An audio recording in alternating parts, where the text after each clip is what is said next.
कही मृदु वचन विनित तिन्न बैठारे नर नारी। उत्तम मध्यम नीच लघु निज निज थल अनुहारी। राजकुंवर तही अवसर आए मनहु मनोहर तातन छाए। खुश रहा, खुश रहा।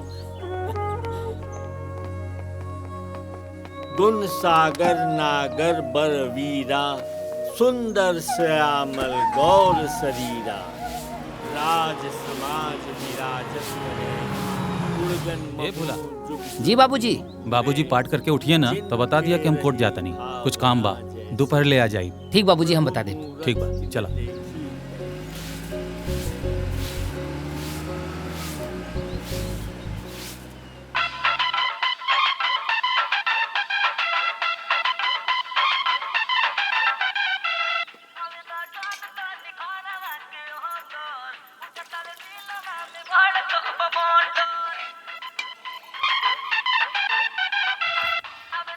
बबुनी, ए बबुनी, सुना तानी तनी यहाँ आई ता। एबरा हमरवा के कढ़ी बनावल सिखावत तानी। बस भाभी 5 मिनट, एगो रील बना के बस आवतानी। ठीक बा, जल्दी आई।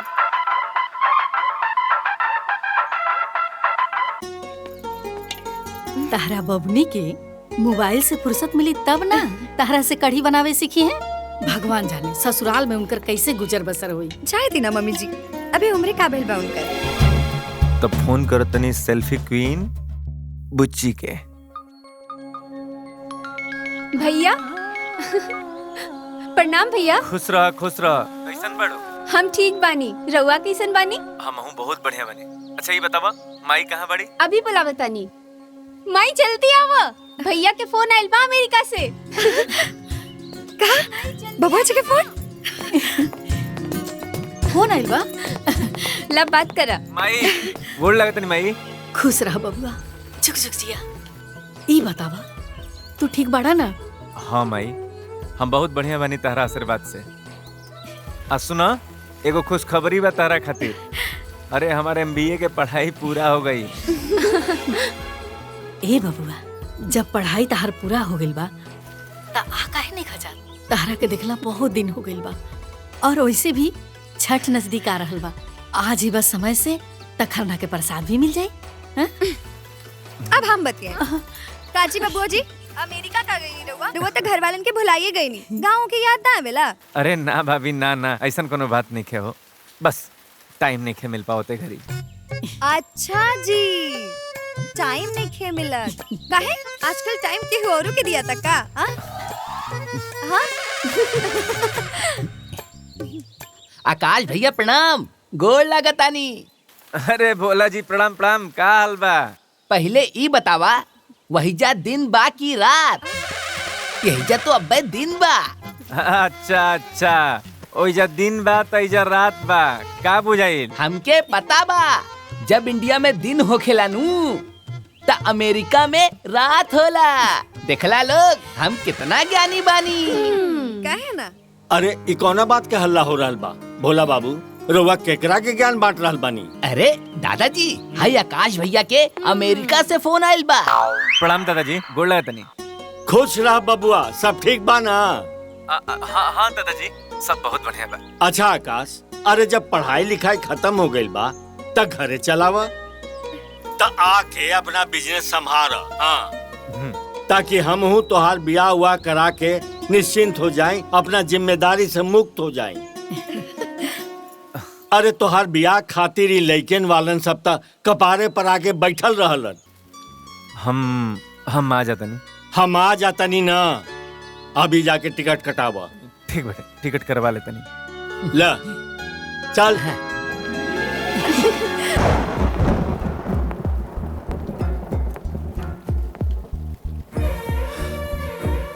अब का हुई?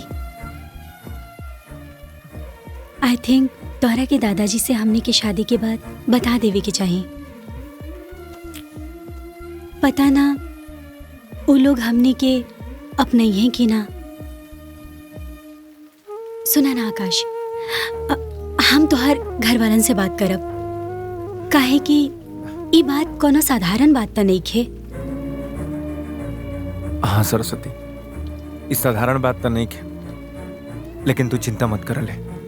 हम अपन घर वाला लोगन के स्वभाव से खूब बढ़िया से परिचित बनी।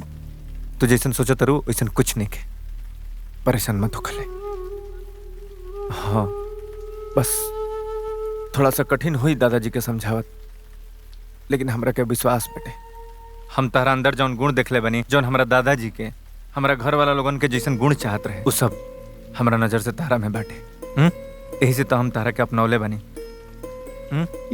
तू बिल्कुल चिंता मत करा, और हम सारा कागजी कार्रवाई कर दिले बनी। तू एगो काम कर ले, तू अपन पैकिंग करा, इंडिया चले के तैयारी कर जाओ।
हम तोहरा के अमेरिका पढ़ाई खातिर भेजले रही, यही बात। और पढ़ाई जौन काम आज तक पूरा खानदान में ना भइल, वो काम तू कर देला, इज्जत माटी में मिला देला। जौन समाज हमरा खानदान से संस्कार और चरित्र के शिक्षा लेत रहे, वो हमरा ऊपर कल से उंगली उठाई। तू तो समाज में हमार सिर झुका देला। तोहरा से ऐसा उम्मीद ना रहे। दादाजी बस हमारी 1 मिनट बात तो सुन ली। अब कहे सुने के का बच गई बा।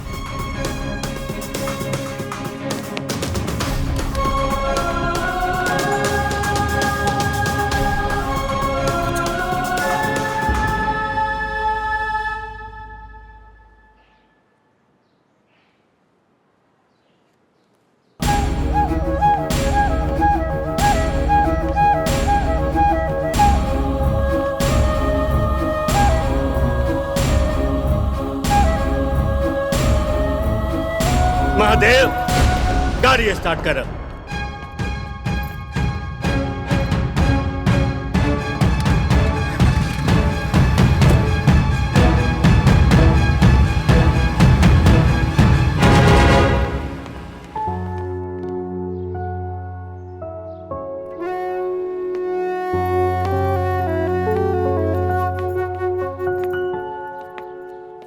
ये हमारा माई है। आई बाबूजी बोल लगा। प्रणाम माँ जी। खुश रह बेटा। प्रणाम बाबूजी को बाबूजी। और ही आकाश भैया, और ये भोला हुआ, और ये हमारी प्यारी भाभी। गोल्ड लगा। खुश रही खुश रही। और ये हमारी छोटकी ही भैया। बेटा ये की है? माँ, इनका नाम सरस्वती है। ये हमारी वाइफ है। वाइफ? अरे मैं तहर पतो पतो तई बोलना। मैं ऐसा मजबूरी आयल कि हम तो लोगन से कुछ बता ही ना पैनी। माफ कर दे जले।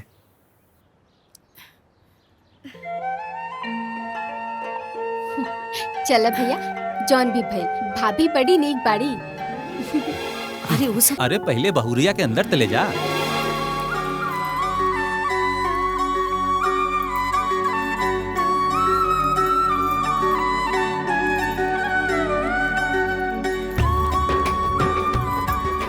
आई भाभी, एकरा के पैर से मार दी।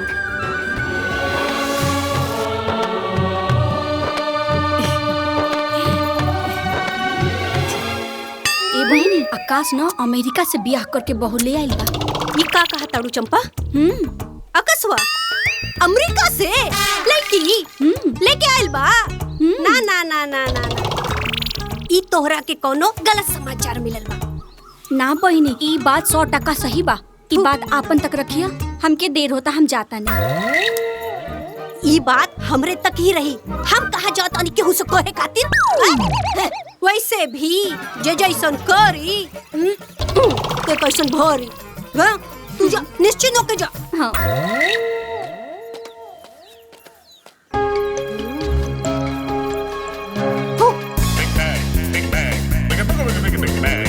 अरे गोरी, अरे सुन, एने आओ ना। अरे का भइल भौजी, का बात बा? अरे गांव में का हो रहल बा तोहरा के कुछ पता बा? का? ले पूरा गांव जर गइल, अब फुहरा कहे कि लगता महकता। अरे तोहरा के कुछ नहीं के पता ना? ले ऊ जौन मुखिया जी बाड़े ना, हाँ? उनकर छोटका पोतवा ऊ अमेरिका से मेहरारू लेके आइल बाटे। न जाने कौने जात बिरादर के लेके आइल बाटे ई गांव में। अरे भौजी, जमाना कहाँ से कहाँ चल गइल, अब भाई तो जात बिरादरी पटकल बाड़ू। ले पूरा गांव आग लग गई। अरे भाड़ में जाए ऐसन जमाना, आग लागे ऐसन समाज के जे अपन मान सम्मान के ताक पे रख देला। जा तू जा अपन काम कर। लागत हमरा के इस समाचार पूरा गांव के देवे के पड़ी। ए चाची, सुना सुना तनी।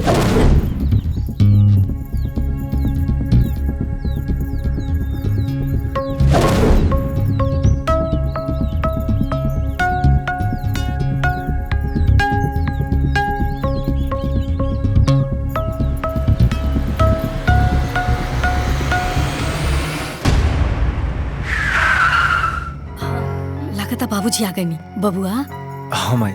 तू जा, जाके तनी बाबूजी से बात कर ला। ठीक बा माई।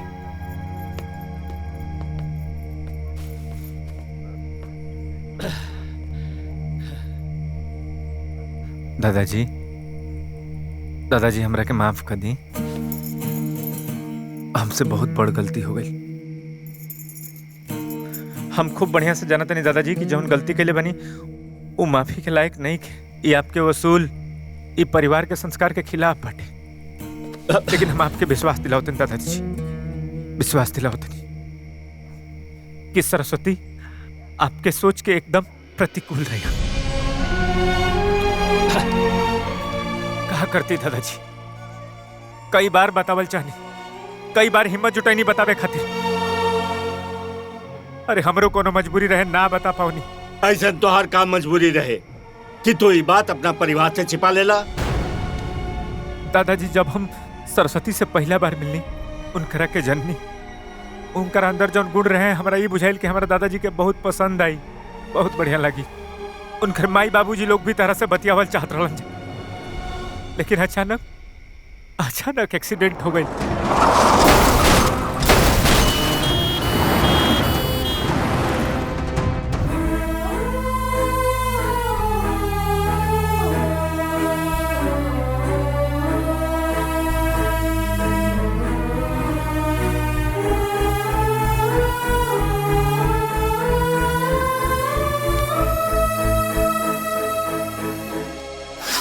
करती दादाजी, सरस्वती एकदम बेसहारा हो गई, एकदम अनाथ। उनकर ये हालात देख करके हमरा के मजबूरी में ही फैसला लेवे के पड़ल। दादाजी हमरा के माफ कर दी, हमके माफ कर दी दादाजी, हमके माफ कर दी।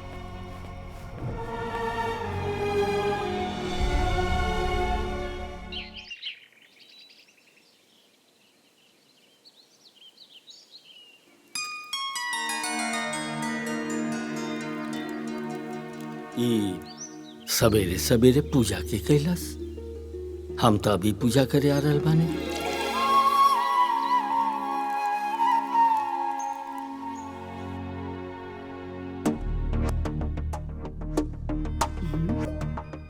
इतना सुबह पूजा के कैला सा। जय ठाकुर जी।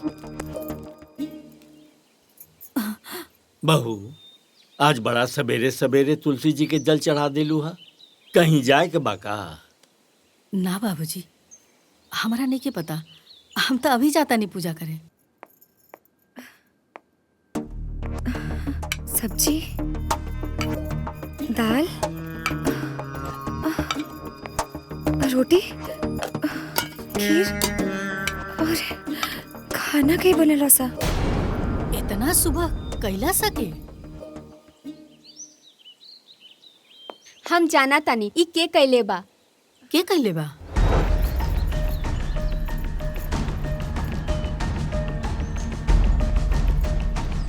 जी माँ जी, ई सब हम कहनी हम। ऊ का है ना, यहाँ के परंपरा के हिसाब से आज हमार चूल्हा छुआई के रस्म बा ना, तो हम सोचनी कि हम खुद ही ई पूरा रस्म कर दी। वो सब तो ठीक बा, बाकी इतना सारा काम तू अकेले कैसे कैलू हा? ना माँ जी, ई सब हम अकेले ना कहनी हा। हमार मदद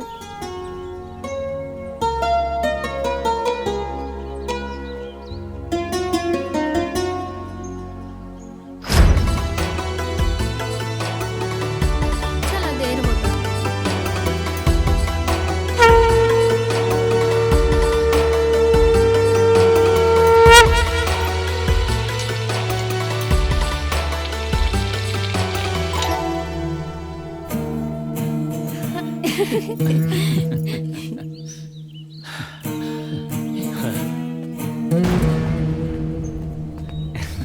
जा जाके दादाजी के मनावा।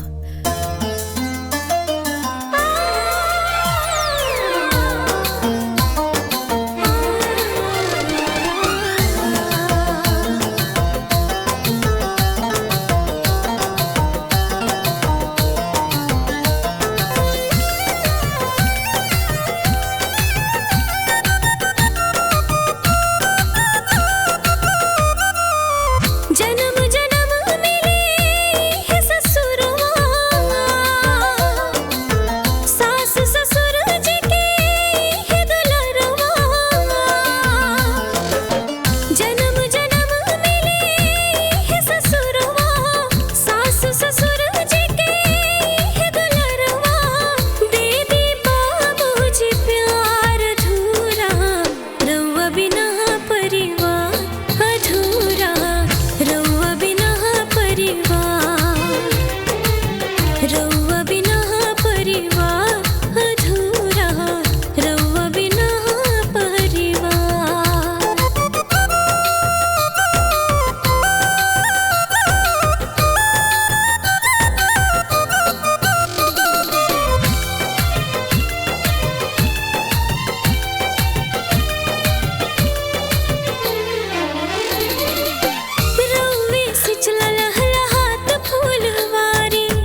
बहू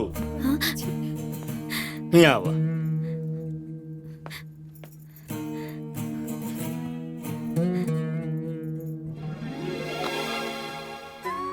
ई तोहार ददिया सास के दिहल हार है, एके उनका आशीर्वाद समझ के पहन लिया। तोहार चूल्हा छुआवन के ई उपहार ला। थैंक यू दादाजी। खुश रह।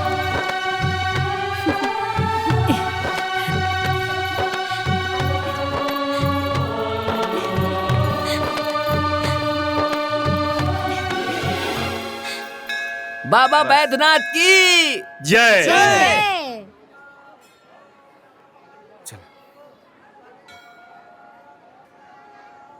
राम राम राम मुखिया राम। जी। का हो भृगु, का हाल बा? ठीक बा, बिटिया के ब्याह रहे तो शादी के कार्ड चढ़ावे आयल रहनी हम मंदिर में। अच्छा। रउआ के घरे जाए के भी रहे, यही से मिल गई नी तो सोचनी की रउआ के दे दी।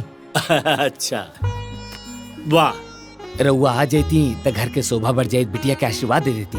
अरे भृगु, तोहार बेटी तो हमार बेटिये लेखानु बिया हैं? आई कभी भइल बा कि गांव के कोनो घर से निमंत्रण आए हम ना जाई? हम जरूर आए।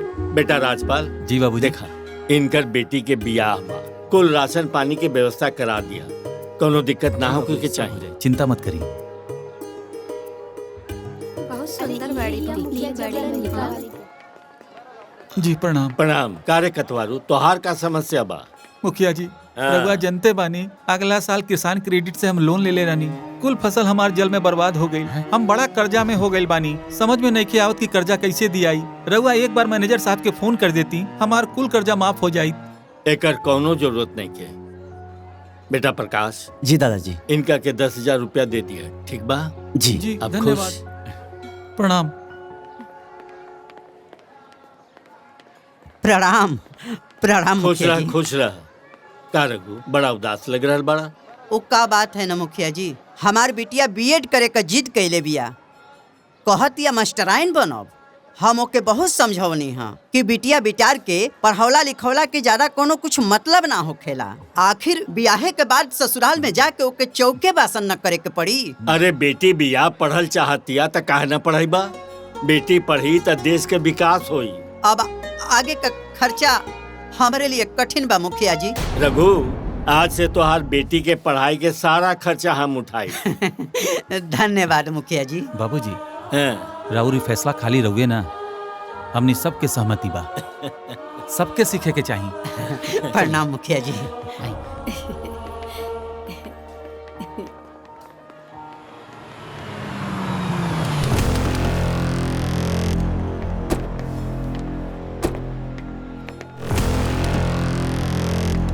कहो, मुखिया जी का अमेरिका वाली बहुरिया ही है। हाँ हाँ जीजा जी। वो बिना हरदी अमाड़ो के। वाह वाह, मुखिया जी तो पूरा गांव में बड़ा संस्कार बाटले। अपना पोता के घंटा कोनो संस्कार ना डालन। हाँ? एक कहल जाला, चिराग तले अंधेरा। अरे जीजा जी, ये बार है मसाला लेके चुनाव में काम आ जाई। अरे भैया, यही बात के मुद्दा उठा के इनका चुनाव में धूल चटा देवे के बा। वैसे भी पूरे गांव जवार में यह चर्चा बा कि अब की हमने चुनाव बम्पर वोट से जीतत बड़ी। और का देवर जी ना एकदम साचो कहत बाड़े। वैसे भी रउआ 30 साल से तहरते बानी, ए बार ना रउआ चुनाव में जीत जाइब ना तो हमार 30 साल के सपना पूरा हो जाए। ये मेहरारू जब बोली तो कुफारे बोली। अरे भाई, का जरूरत रहे बोलेगी कि हम 30 साल से हारत हई? तो चिंता मत करा, भूल मती। ये मेरी साला चुनाव हम जीतो, आयन के पटकनी देहब, इनके औकात दिखाई, वो चाहे जैसे साम दाम दंड भेद कुल लगाई। हाँ हाँ हाँ माई, देखा है कुछ छूटल तो ना हो? सब लिख दिलू नो? हाँ। ए भोला भोला। हाँ माई, खेने आव। बस आवतानी। बताई। हाय देखा, हाय सामान के लिस्ट तैयार हो गइल बा। और एको सामान छूटे के ना चाहिए। अरे माई, एको गो सामान ना छूटी। आज जाके नेत नियम से लेके आई है। और हाँ, नहा धो के, ठीक बा? ओहो, हमके सब पता बा। छठ पूजा बहुत ही पवित्र पर्व होखेला। एमे भूल चूक से कौनो गलती ना होके के चाहिए। रउआ हमरा के इतना बुड़बक ना बुझी, हमरे लगे इतना ज्ञान तो बटले बा। हाँ हाँ बिल्कुल, काहे ना, बहुत ज्ञान बताहरा लगे। रह दी ना माई, हम करता नहीं। हम करत नो। एक काम करा, तू जा रसोई में जाके दाल चढ़ा दो, हनो? ठीक बा। ए बुची, जो ना तने भौजी के हाथ बटा दे। ठीक बा माई। जा। माई एगो और ज्ञान के बात कही। ए, रह द, अपन ज्ञान ज्यादा मत बाटा। ए काम करी हले, कल सुबेरे सुबेरे ना ठीक सही समय पे चल जी हले बाजारे, बुझाइल? ठीक भैया। का बनाओ तेरे माई? माई हाँ बेटा। कहा सोच में पड़ल पड़ू, कौन बात बा? अरे ना बेटा, कोनो बात नहीं की। का माई, अब तू हमारा से छुपाईबू, तहरा के देख के पता चल जाता थे। बतलावले का बात बा? देखा बेटा, तहरा तो पते बा, ए घर के परंपरा बा की कौनो जब पतोह बियाह करके आवेले ना त छठ उठा लेवेले। बड़की दुल्हन आई रही त ओही साले छठ उठा लेले रही, लेकिन छोटकी दुल्हन त अजायदा रहेदा। आ वैसे भी अमेरिका में उनकर पालन पोषण भइल बा, त उनकरा का पता बा एजा के नियम धर्म आ परंपरा के। माई ऐसन काहे कहा तनी माँ जी? ला आगे हमके यहाँ के कल्चर के बारे में सब कुछ पता बा, और अगर कुछ थोड़ा बहुत ना भी पता रही ता और फिर रउआ काहे खातिर बानी, रउआ बता देव हमरा के। और हम जाना तानी कि छठ पर्व के व्रत बहुत कठिन होखेला, लेकिन हम चाहतानी कि रउआ हमरा के आशीर्वाद दीही कि हम रउआ और दीदी के साथे एह बेर छठ के पर्व अच्छे से सफल कर सकी। तू तो हमरा दिल के बात कह देले दुल्ही। खुश रहा। अरे वाह, अब की बार तक 3-3 को दौरा बंधाई। जय हो छठी मैया। इस साइट पर छठ के पर्व के सारा जानकारी बाटे, और तू चाहबू एकरा से सारा जानकारी लेके तू सीख सकेलू। ठीक दी। अब हम एकरा से सीख के और पूरे परिवार वाले के सबके इम्प्रेस कर दे। हम पर इम्प्रेस करे खातिर तारा के वो काम करे के पड़ी। का? आई देखा, ए पर जाके ई देखा पूरा गाना बाटे, एकरा के सीख सकेलू और सीख के इम्प्रेस कर सकेलू।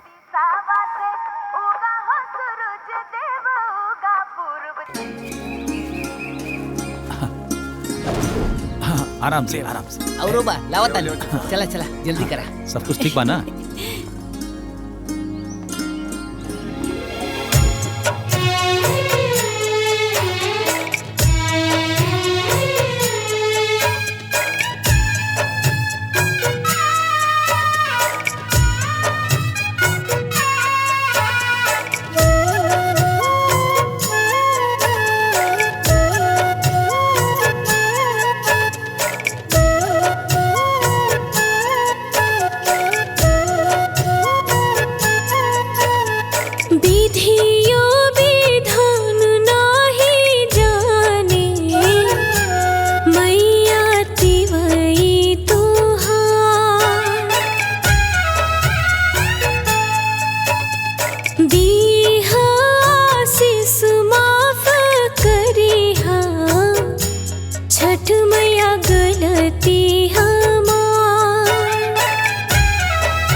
छठ मैया गलती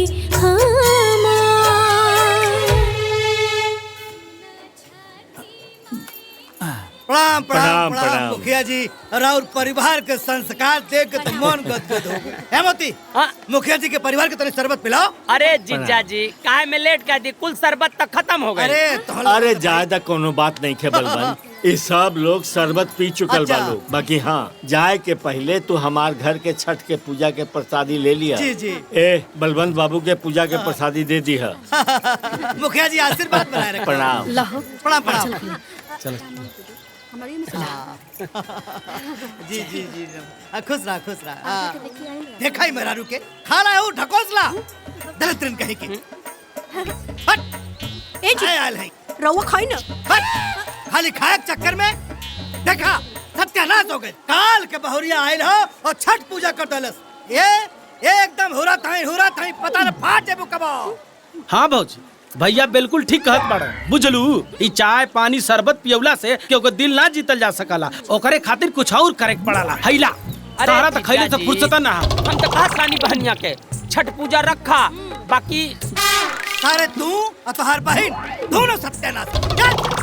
ला खा चल।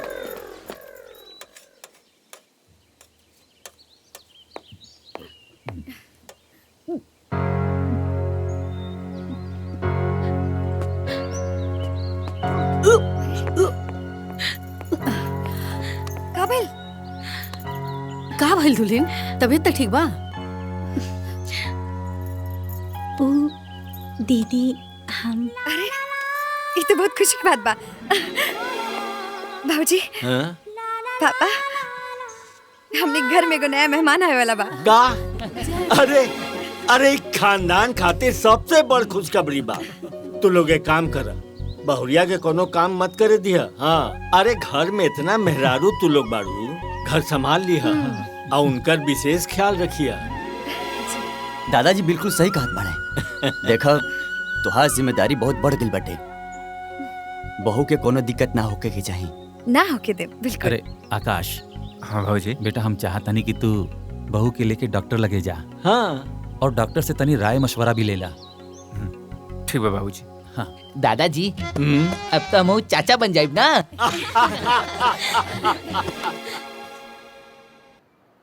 आज दिन भर कमैया राती भर मार लिया। हाँ भाई। अरे जीजा जी बहुत टेंशन हो गई। हाँ हो गए। अरे ई बार के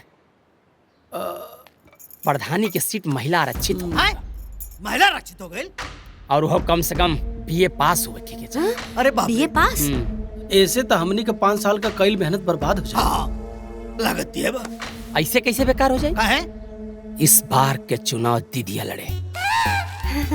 वैसे भी दीदिया तो बीए पास है बा, बाकी कैसे पास बा रउआ से ज्यादा के जान सकेला। अरे ना ना भौजी के भौजी कैसे चुनाव लड़िया भाई? काहे ना लड़ी देवर जी और भौजी चुनाव? अरे अपने भैया से पूछला, हम इनकरा से कितनी बार लड़ले बानी। अरे भाई मार लड़ाई का बात ना होता हो, ये चुनाव का बात चला था। हे भगवान कहाँ से पा गई नहीं। अब ऐसा घर में और कोनो मेहरारू तो हो ना, अब मजबूरी हवे नहीं कि चुनाव लड़ावे के पड़ी। तैयारी करा लोगन फिर। ते बार केकरा नाम से पर्चा भराई? गायत्री तो ग्रेजुएट नहीं की। दादाजी एक बात कही। हाँ? हमरा लगा था कि आकाश बहू तो एमबीए बड़ी ना, तो उन्हीं के नाम से पर्चा भरल जाओ। हाँ ठीक है बा। लेकिन दादाजी हाँ? दीदी भी ता बीए बाड़ी और घर के बड़ बहू भी बाड़ी, ता हमरा लगा था कि पर्चा में नाम उनकर लिखल ठीक रही। ठीक बोल रहल बारू। ते बार ई घर के बड़की दुल्हन पर्चा भरिए और चुनाव लड़ी है।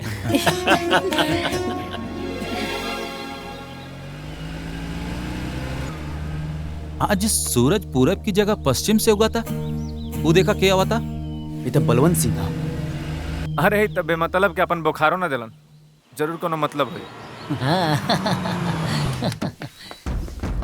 प्रणाम मुखिया जी। प्रणाम प्रणाम। का समाचार बा? सब आशीर्वाद बा आपके। प्रणाम प्रणाम प्रणाम प्रणाम। कैसे कैसे अइला हा? अरे अब मुखिया जी दरअसल बात ही है कि हमार पत्नी फूलमती प्रधानी को चुनाव लड़ल चाहतनी और ई रहुआ आशीर्वाद बगैर मुमकिन नहीं खे। अब रहुआ तो 30 साल से प्रधान बटले बानी। अब ए बेरी कहा हो कि जो प्रधानी के चुनाव हो वो हो गई महिला सीट। हाँ तो हम चाहता नहीं कि अगर रहुआ आशीर्वाद दे देती तो हमार पत्नी फूलमती प्रधान बन जाती, बना दी। आशीर्वाद ला। कहानी काय मारतानी? हाँ ठीक बा ठीक बा ठीक बा। सुना घर में जाके तनी भौजी का आशीर्वाद ले ला। हाँ, अच्छा। जा जा। छोटकी दुल्हन के अइला से घर में रौनक आ गइल बा। घर अब भरल भरल लागता। सच कहनी अम्मा जी, अच्छा लगा था। प्रणाम दीदी। अरे फूलमती खुश रहा खुश रहा। आओ बैठा। राधा अरे खुश रहा। प्रणाम चाची। अरे खुश रहा। कहाँ रहलू हा? तू तो दिखाइए ना देत रहलू हा। तू तो एकदम गुलरी के फूले हो गई बड़ी। अब कहा बताई दीदी, इनकरा से छुट्टी मिली तब ना यहाँ वहाँ जाए के मिली। अरे ई त हमरा के प्रधानी लड़े के भइल तब हम यहाँ आ गई नी। मोती के जीजा कहलन है कि जा सब केहू के आशीर्वाद ले ला। ए नाते आशीर्वाद लेवे आ गई नी दीदी। ठीक कैलू हा। अच्छा दीदी, हाँ? और अमेरिका वाली बहुरिया नजर नहीं खियावत कहवा बाड़ी? अपना कमरा में हुई है, बुला देता नहीं। ए छोटकी दुल्हन, छोटकी जी माँ जी। देखा तारा से केहू मिले आइल बा हो। आवतरी। हाँ।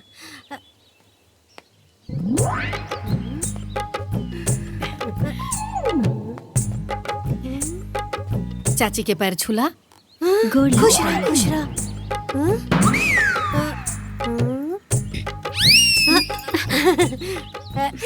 बहुरिया तो बड़ी लंबी बिया। ए बहुरिया, अमेरिका में सब केहू लंबे लंबे होला का? हमरा मोती खातिर भी ऐसे ही बहुरिया खोजिया तबे निमन रही। अच्छा ए दीदी, सब केहू याद रखिया हा ओटी खाती और अपन आशीर्वाद बनाए रखिया दीदी। हाँ? अच्छा हम जाता नहीं। प्रणाम। प्रणाम चाची। खुश रहा। अरे खुश रहा। रवा लोग चाहते तो भर के निकल जाए। आ गए लू। अब मुखिया जी बस आशीर्वाद बनाए रखब। प्रणाम प्रणाम। तनी देखिया ध्यान रखिया लोगन। हाँ अब आओ। चला आवा लोग। आवा घुस। हाय देखा सारा बा। ए देख फोन लगाओ। तुम्हार भाई अब ले आइल ना। फोन क्या लगाई? भैया भाभी आ गिलन जा। बबुआ डॉक्टर का कहलस हो? माई हाँ? बहुत खुशी की बात बा। निर्मला भी ये खुशखबरी बा। का तेरा मतलब भैया? अरे अब तक खाली पापा ना, चाचा बने वाला भी बड़ा। बात कर तो रहा। जियत रहा। ए माई, हाँ। मान तेरे कि ना कि हम कितना लकी बने। चुप, तू का लकी बड़ा? लकी तो बिया हमार पतो सरस्वती कि जेकर गोड़ हमर घर में पड़ल तबे से तो शुभ ही शुभ होता। धन्य हो प्रभु, हमरा के ऐसा मौका देला कि एक साथ दूधू को पोता खिलाई। एगो है कांधे पे, एगो है कांधे पे। बुझाइल नु? बुझा गइल। अब सुना लो, अब ना हमार दोनों पतोह के गोद भराई हम एके दिन एके साथ करब। ये सही रहेगा। अरे ये तो बहुत बड़ खुशखबरी बा। हम जाता नहीं दादाजी के बतावे।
चला अभी सब पूजा पाठ हो गई तब बैठा लो पर्चा भरे के बाद। दादाजी 1 मिनट हम थाली रखते हाँ ठीक बात तू रख के आवा बैठा लो। चला चला भाभी। ए आवा जल्दी।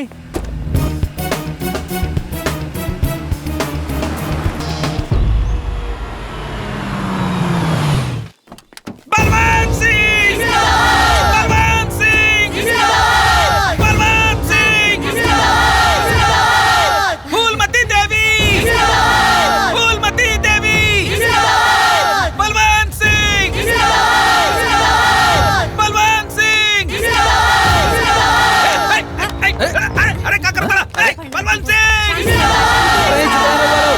तोहन लोगन के जुनून देख के हमारा विश्वास हो गई कि हम जीत गए नहीं। हम जीत रहल बानी बस ठीक बा। अब फूलमती जी के अंदर लेके जाता नामांकन करे। आप लोग शांति बनाए रखिए अपन जलवा इसे बरकरार रखिए ठीक बा। धन्यवाद। हर हर महादेव हर हर महादेव।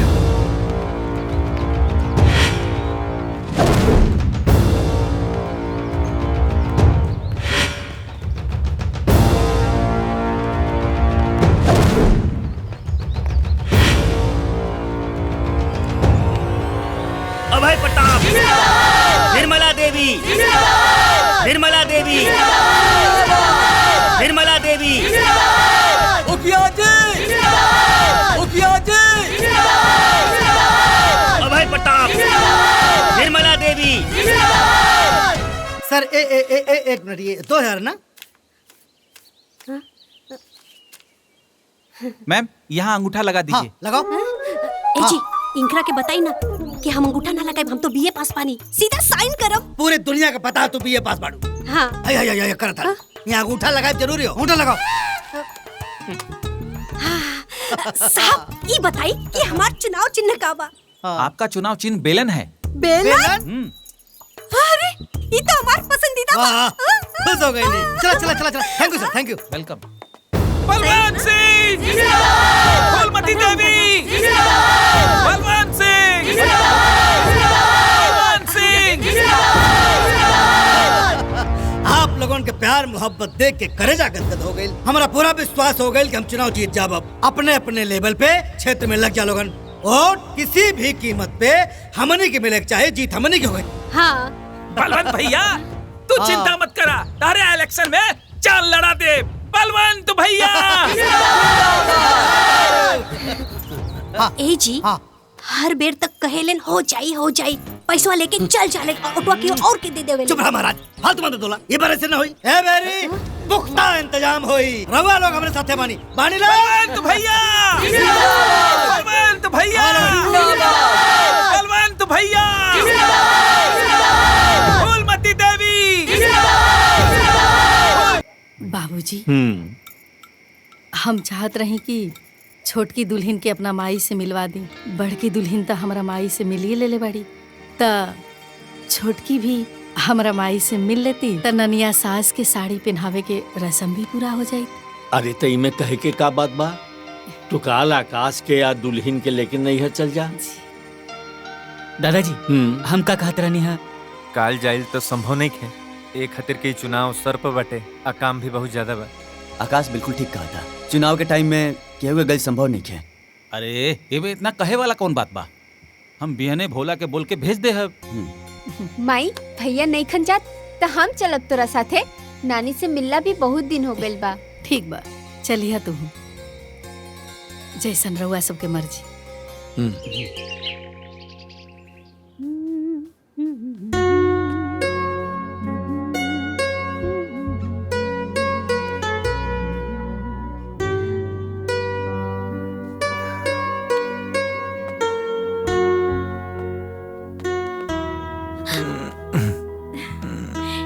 ही का करत हनी? हम तारा के प्यार करतनी। अच्छा तू कितना खूबसूरत लगत रू। बहुत सुंदर। अच्छा मतलब हम आज ही खूबसूरत लाग रहल बानी। अरे रोज ना लागे नी का? हमार मतलब ये नहीं है तू हमरा के रोज सुंदर लगेलू लेकिन आज कुछ ज्यादा लगत रू। हम सब जानतानी शादी के बाद पहली बार हमरवा से दूर जातानी। यही से हमरा के मक्खन लगावतानी। बात तो तू सही कहत रू लेकिन सच बतलाई, अगर हमार बस चलित ना, तहरा के हम अपना आँखी से 1 मिनट खातिर भी, एक क्षण खातिर भी दूर ना होके देती, बुझाई? हम भी रोआ से एक पल भी दूर नहीं खिराल चाहत, काहे कि रोआ में हमार जान बसेला। अगर ये जान चल जाई तब? अरे ऐसन बात ना बोले के चाहिए। भगवान ना करे रोआ कि कुछ हो जाए। अच्छा ठीक बा, हम मजाक करत रहनी। ताके एगो बात बताई का? अब तू ना अकेले नहीं खो, अब तू दूगो हो गई बड़ो, कहे कि अपन ख्याल रखे के पड़ी।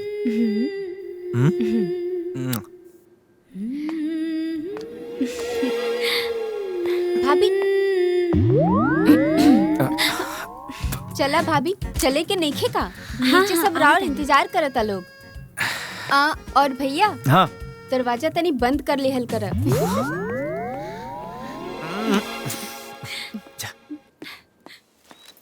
मम्मी जी, हाँ, साड़ी कपड़ा सब कुछ हम गाड़ी में रखवा देले बानी, बस रुआ आराम से जाएं, ठीक बा? ठीक बा। सदा सुहागन रहा, है ना? जी हाँ। माई, भाभी आवतारी। हाँ ठीक। और सुना, हाँ, भोलवा घर पे ना रही, ऐसे सही सांझ दरवाजा बंद कर लिया। ठीक से रहिया, हमरा चिंता लगा रही। ना माँ जी, चिंता मत करी, हम बंद कर ले। ठीक बा। जी माँ जी। चला हो। अरे ना ना ना ना, सदा सुहागन रहा, खुश रहा। इतने दिन में तरह से ऐसा दिल लागल बा, ऐसा बुझाता कि कौनो जन्म में हमने के बहन रहनी जा। हमरो भी ऐसा नहीं लागेला। अरे भाई, सब बतिया तू लोग ऐजे बतिया लेबू कि कुछ ओइजा खातिर भी छोड़बू? जी बाबूजी। अपन जोन विपक्षी बानू, ओके इतना हल्का में मत लिया बेटा। खुश रहा, खुश रहा, खुश रहा। ठीक से जइहा लोग। हाँ। चला।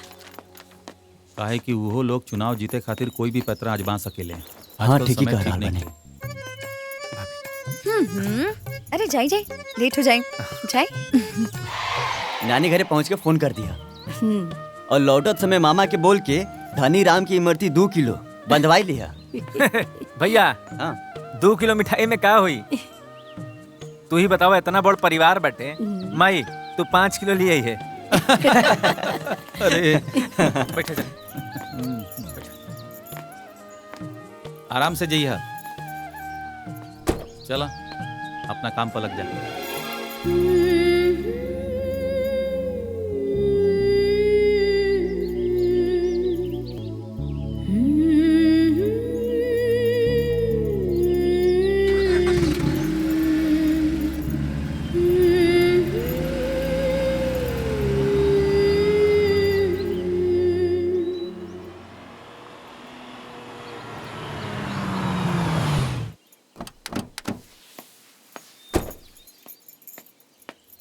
प्रणाम मामा जी। खुश रहा।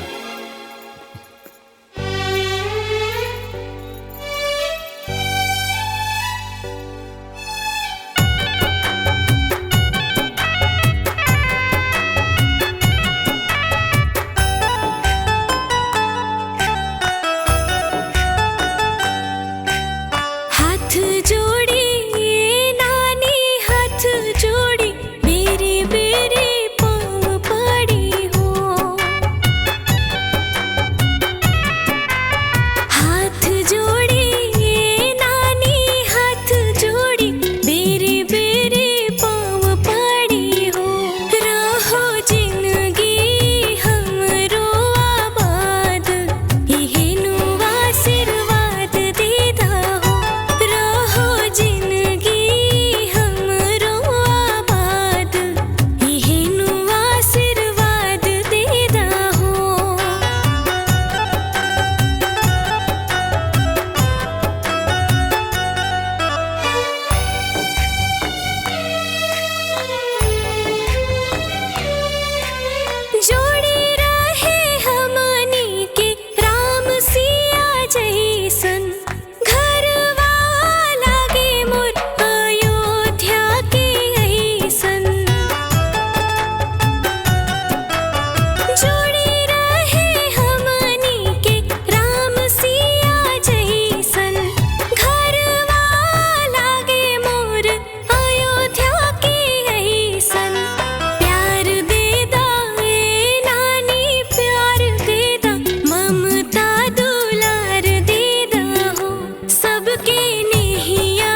हाँ भाई, अरे खाली हम ही आई कि तू आईबा अपना जीजा जी से मिले। ए दीदिया, तारा तो पता बा ना कि हमार काम कैसन बा।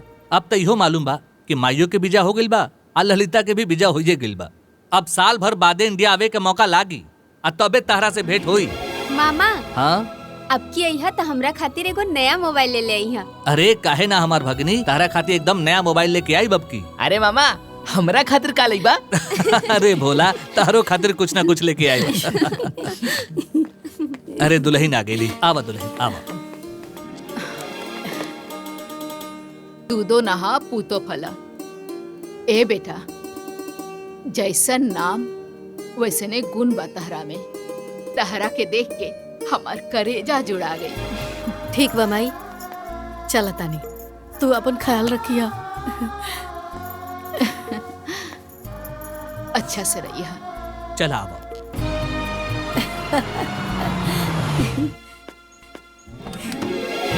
आवा चला। आज हम बहुते खुश बानी, जान तरू का है? माई से मिल के नानी से मिलके सच में बहुत अच्छा लगा। नैहर गईला के खुशिये कुछ और होखेला। जान तरू, यहाँ के दूल्हा बन के गई रही तो पूरे गांव में शोर हो गई।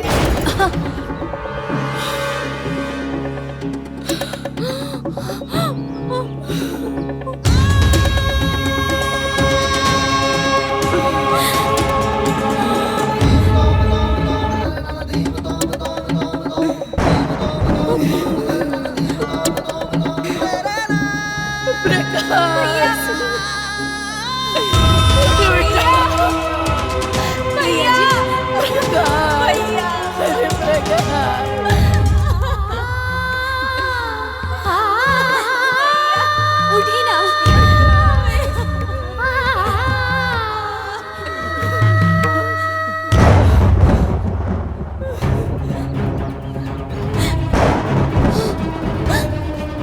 दादाजी, दादाजी,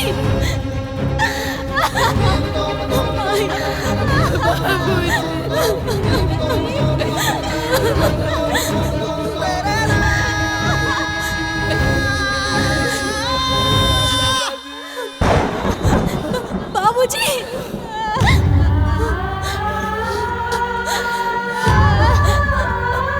बाबूजी,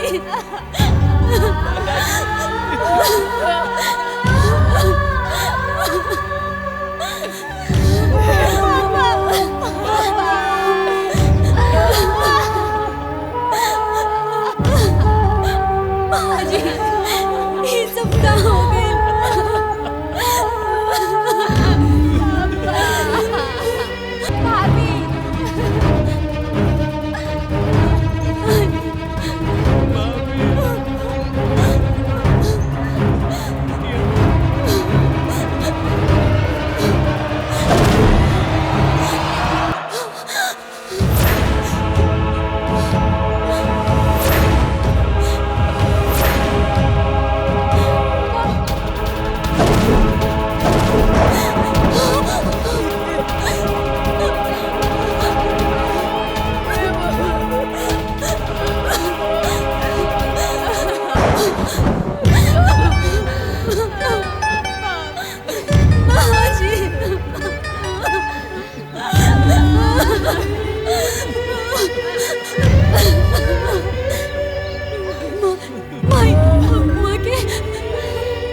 जी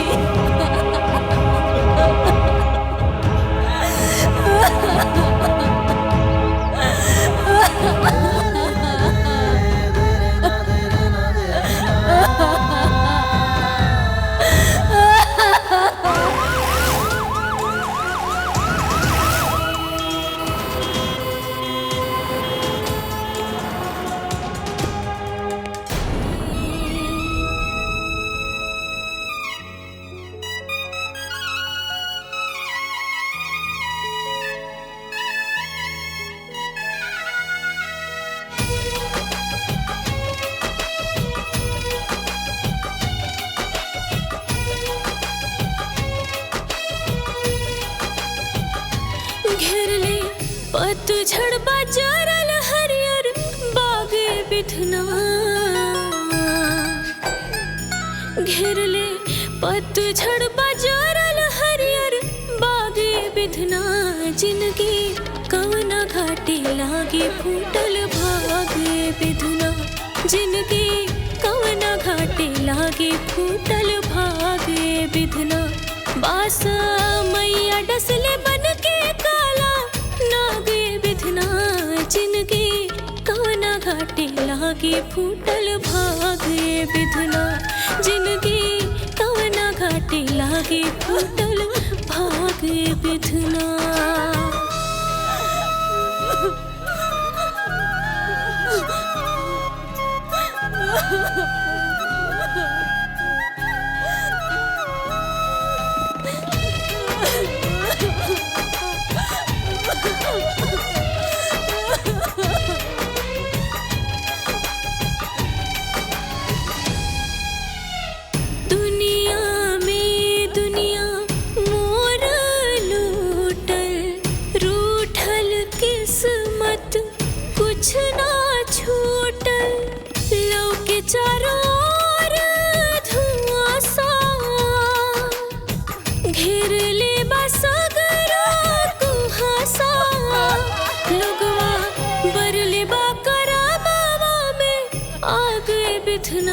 जिनकी कवना घाटी लागे फूटल भागे बिधना जिनकी कवना घाटी लागे फूटल भागे बिधना।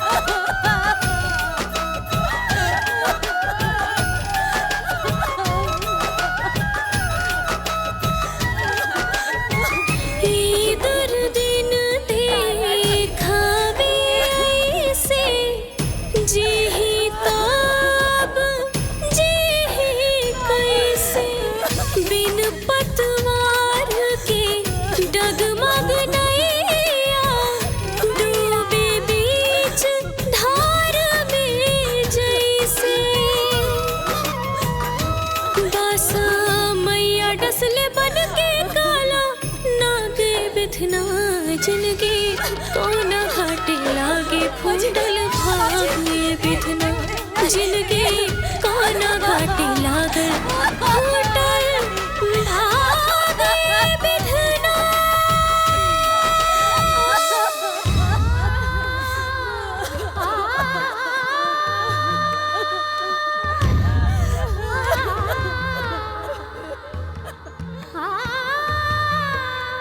मुखिया जी के तो पूरा परिवार बर्बाद हो गई। किस्मत के खेल देखा, दूसरा के सहारा देवे वाला परिवार खुद बेसहारा हो गई। हाँ भीरगु भाई, तू ठीक कहताड़ा। ई घटना पूरे गांव के दहला देहलस। अब चुनाव के का होई? उनकर बड़की पतोया भी चुनाव लड़े वाला रहले, वो तो ना बचले। हाँ, छोटकी बहुरिया ना कुल गुड़री निकललस। ऐसा ना हा बड़की के नाम से चुनाव के पर्चा भरा गेल रहे। त का होई बहनी? जवन भगवान चाहिए वह होई। अब इलेक्शनवा का होई? तो के का लगता बहन?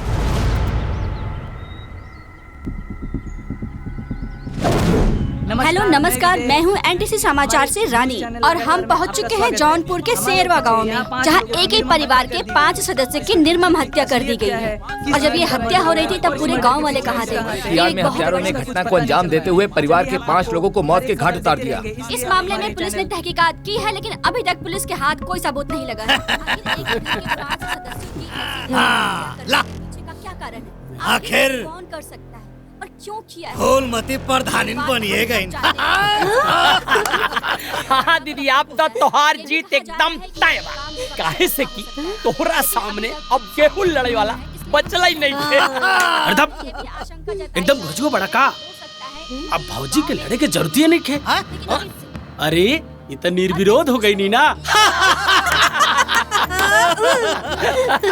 एक कहल जाला कि सांप भी मर गई और लाठी भी ना टूटल। फूलमती प्रधानिन भी बल गई नहीं और केहू के पता भी ना चलल। ए जी, रउआ सांप मार दहली। हम सोमवार के व्रत भूखीला और रउआ हमार तपस्या पे पानी फेर देनी। अरे भाई तोरे बुद्धि में का घुसल हो भूसा?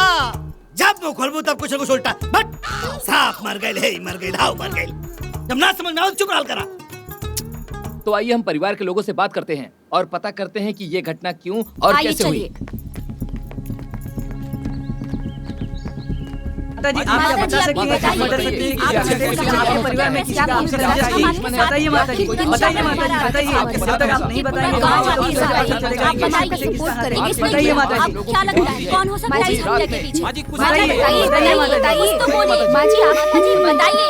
आप बिल्कुल डरिए मत, बताइए किसने किया, हम आपके साथ हैं। कुछ तो बोलिए, कुछ तो जवाब दीजिए। बोलिए माताजी, माताजी बोलिए, बोलिए माताजी, हम आपके साथ हैं। क्या इसका अंदेशा आपको पहले से था? कहीं ऐसा नहीं है चुनाव की वजह से हुआ हो? कहिए माताजी।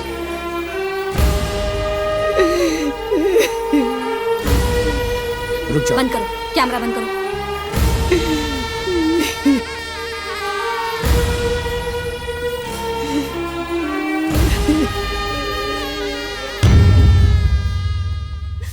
रुकिए रुकिए रुकिए रुकिए रुकिए।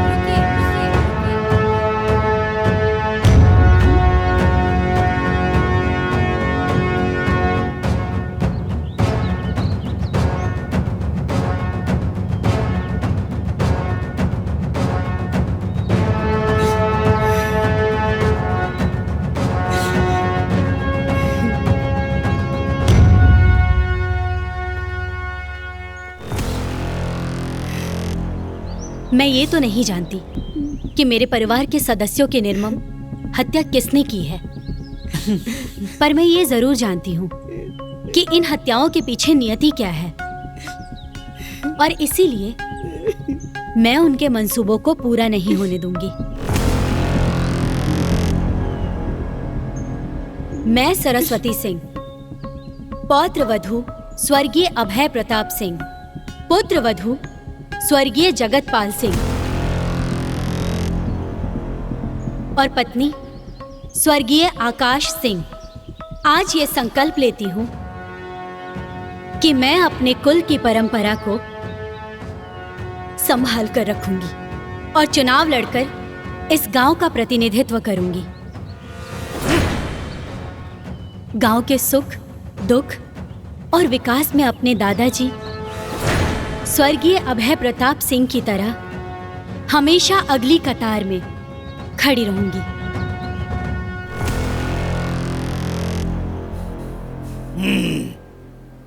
लागत है कि परिवार के 5-5 लोगों की हत्या के बाद एक दिमाग फ्यूज हो गए। एकरा हो नहीं खे पता कि चुनाव लड़े खातिर नामांकन भी करे के पड़ेला। जवन अनकर भाईले नहीं खे और पर्चा भरे के टाइम भी निकल चुकल हो। ये चुनाव लड़ी हैं निकोटे खातिर नाखून होके के चाहिए। तोरा हाथ में नाखून नहीं के। ए जी, सरस्वतिया के हाथ में नाखून नहीं खे कहा?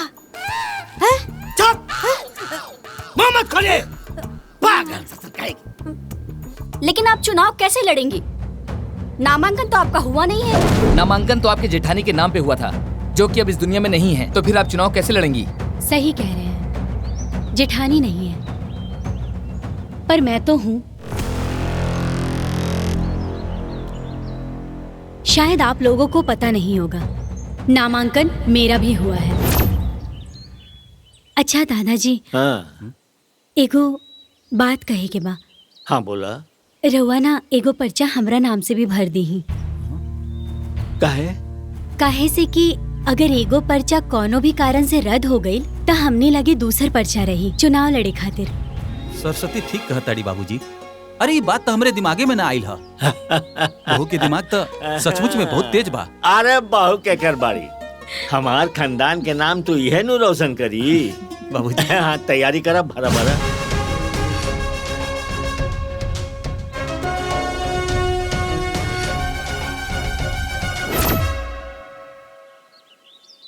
तब तो आप चुनाव लड़ सकती हैं। जी हाँ जरूर, मैं लड़ूंगी और मेरा चुनाव चिन्ह रहेगा किताब।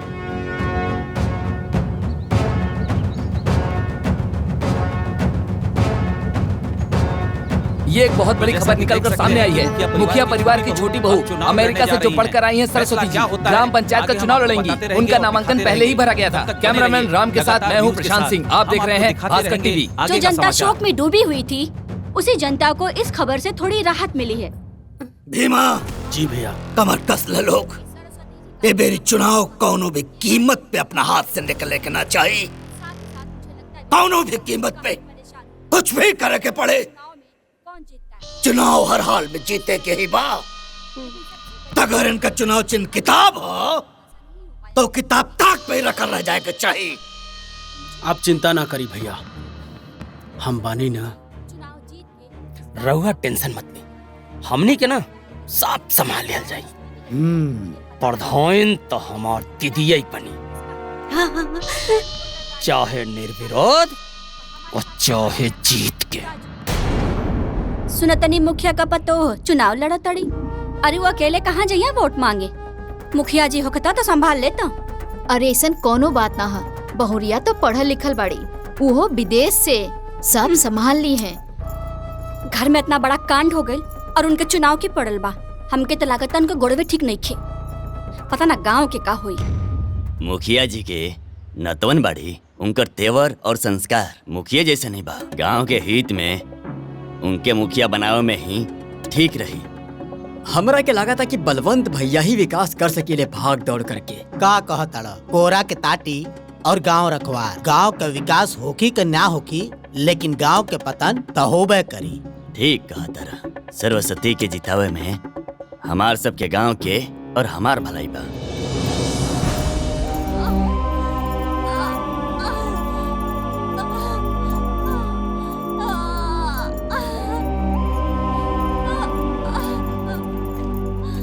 का भइल?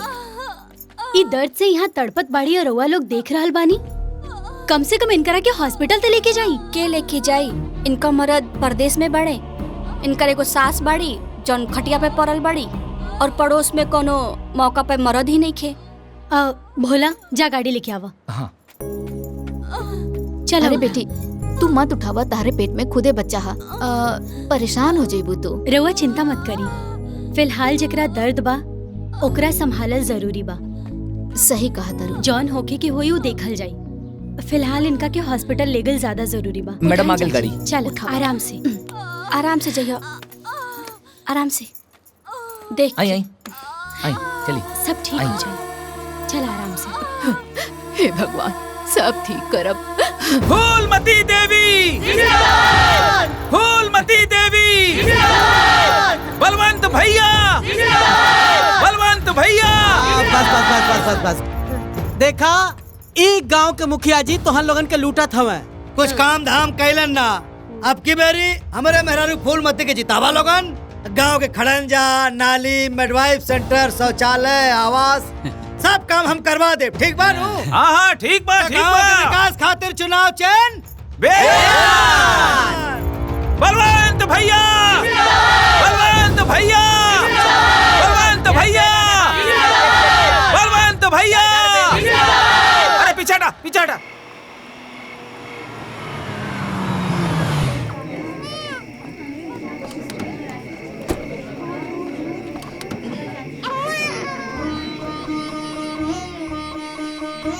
इला चाची तो के पोता भइल बा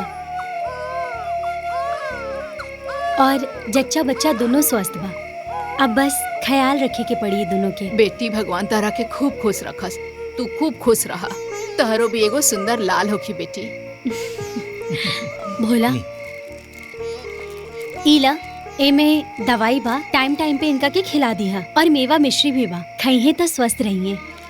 एकर का जरूरत रहे? एकर कितना पैसा भई? पैसा की चिंता मत करा, हमहू तोहार बहिन बानी और बहिन से कैसन हिसाब। और हाँ ई मत सोचिए कि हम ई सब हम चुनाव खातिर कर रहल बानी। हाँ चला तानी चलिए।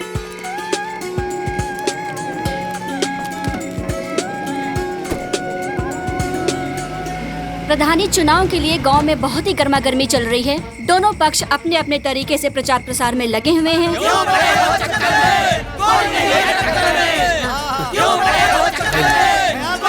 दादा बेलना पे वोट दिया। सरस्वती दीदी चाची हाँ? किताब पे वोट दी है। किताब पे वोट दी है। बोला का भइल? हमार नाम चंपा हो। हमार आदमी शहर में एगो कपड़ा के दुकान में काम करेले। सवेरे चल जाले और राती के देर से आवेले। ओकरा से घर का खर्चा चलावल मुश्किल हो गइल बा।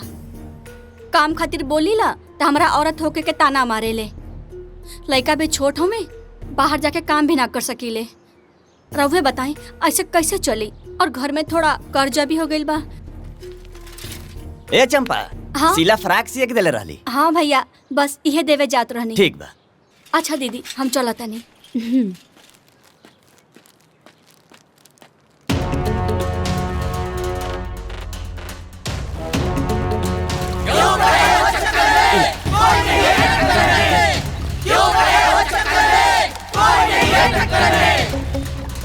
हम खाना बनावे के अलावा और का कर सकीला मैडम?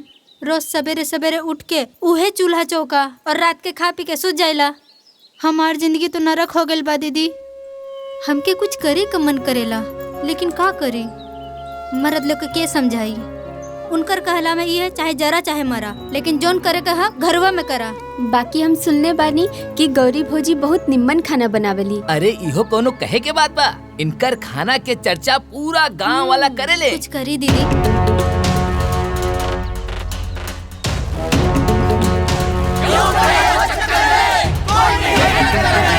फूलमती देवी, फूलमती देवी। दीदी, शादी से पहले हमरा के गीत संगीत और नृत्य के बहुत शौक रहला, जेकरा वजह से हमारे स्कूल और हमारे कॉलेज में हमार बहुत नाम रहला। लेकिन जब से हमार शादी हो गइल बा, हमार पूरा शौक खत्म हो गइल बा। काहे से कि इनका के हमार गीत संगीत से कोनो लगाव नहीं खेबा। और हमार सासो कहेली गौला बजवाला में का रखल बा। बस दीदी, अब जैसे तैसे ही जिंदगी कटत बा।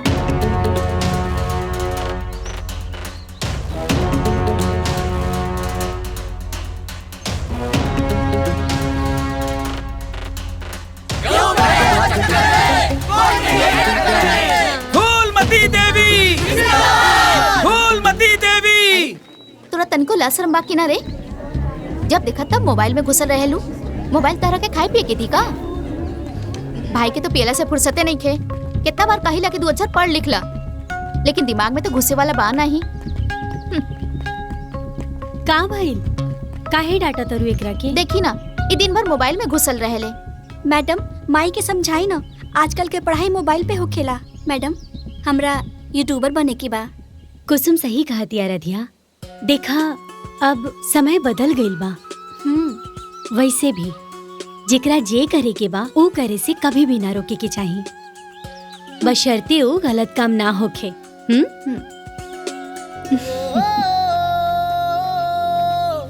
पंख नए हैं, नया आसमां, अब है नई उड़ान। सभे आज जे यहाँ मौजूद है, उस सब लोगन के हम प्रणाम करतानी।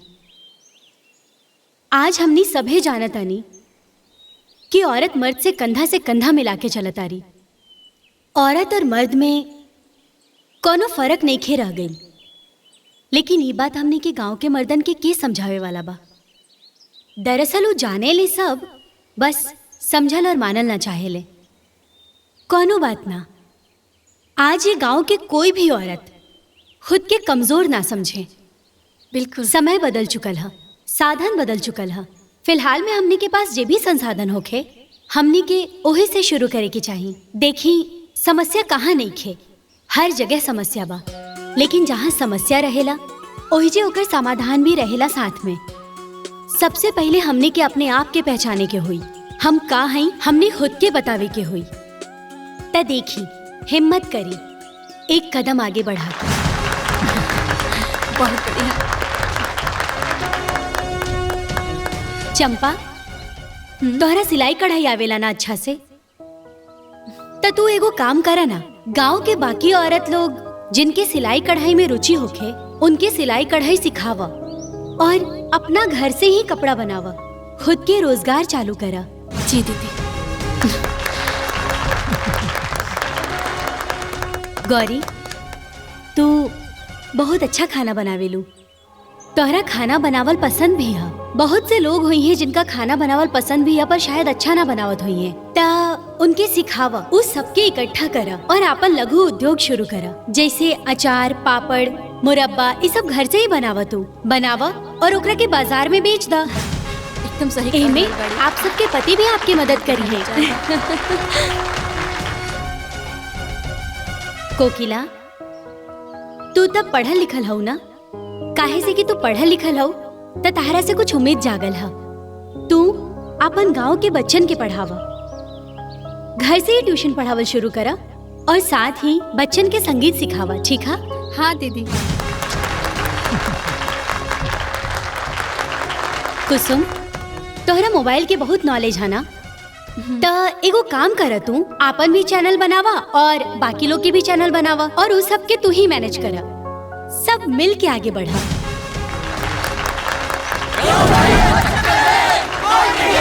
सरस्वती देवी, सरस्वती देवी, सरस्वती देवी, सरस्वती देवी। बंद कर, बंद कर, बंद कर।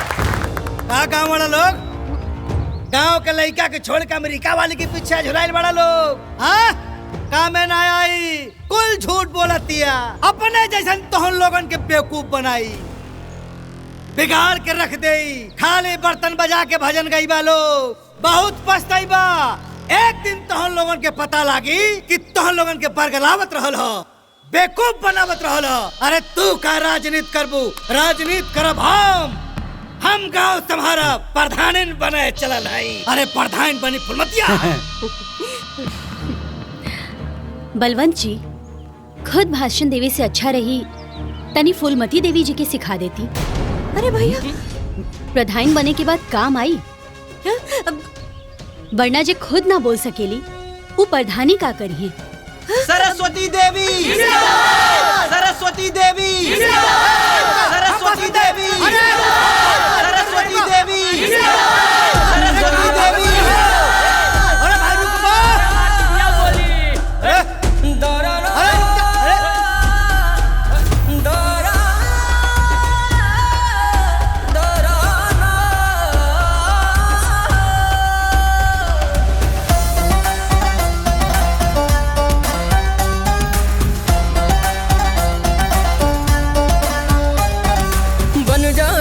चिंगारी जब ज्वाला, चारों ओर उसी का हो बोलबाला। हो बन जाए एक चिंगारी जब ज्वाला, चारों ओर उसी का हो बोलबाला। खड़ी हो जो सुख दुख में सबके बांटे सबको प्यार। सारी दुनिया करे उसकी जय जयकार, सारी दुनिया करे उसकी जय जयकार। निधर दादा धनि धनि गने धनि धनि धर दादा धनि धनि बनी दा निधर दादा धनि धनि गने गने धनि धर दादा धनि बमरे दा।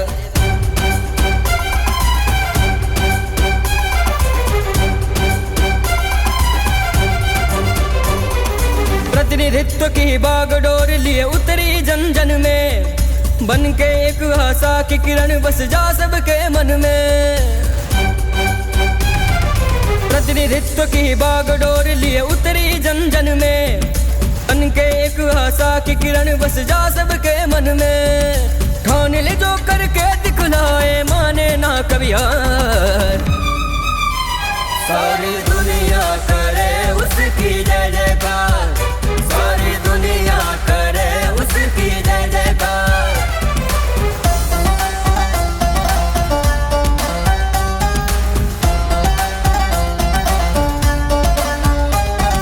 देख के जिसका अदम्य साहस दुश्मन भी घबराए, ईश्वर जिसके साथ खड़ा हो उसको कौन हराए। देख के जिसका अदम्य साहस दुश्मन भी घबराए, ईश्वर जिसके साथ खड़ा हो उसको कौन हराए। कदम से कदम मिला के चले भर जीत की हुंकार।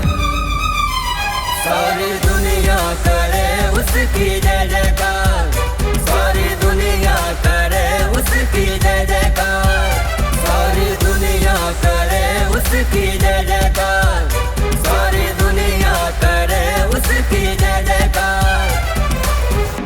तो बने रहिए हमारे साथ। आप देख रहे हैं भास्कर न्यूज।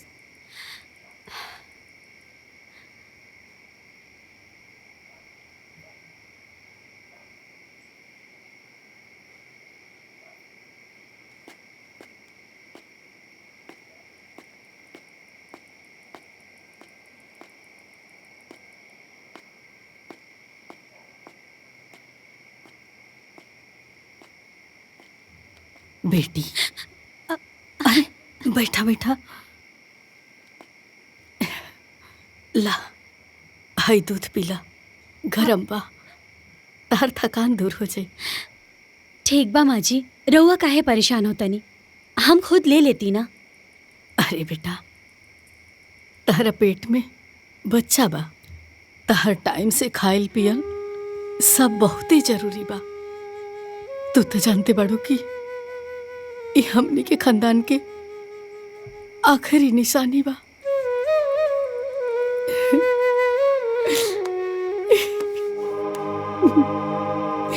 माँ जी धैर्य रखी माँ जी, सब ठीक हो जाए, भगवान पे भरोसा रखी।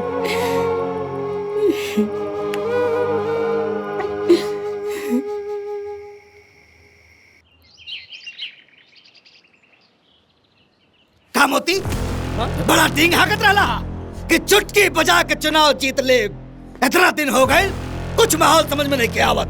ना ना जीजा जी, माहौल तो खूब बनल बा। घंटा बनल बा, माहौल बनल बा, माहौल बनल। देखा टाइ कितना माहौल बनल बा। अरे रउआ बिना फटाक से गुस्सा जाला। अरे आपन केवल औरतन में पकड़ नहीं खे हो पावता, उस सरस्वतिया औरत के फायदा उठावता। असल बात ये है भैया कि महिला होखले का भरपूर फायदा उठावत है सरस्वतिया। तो असली बात ही है। हाँ तो काम करा लोगन, आगे से जितनी भी जनसभा हुई हर जनसभा में फूलमती के ले चला।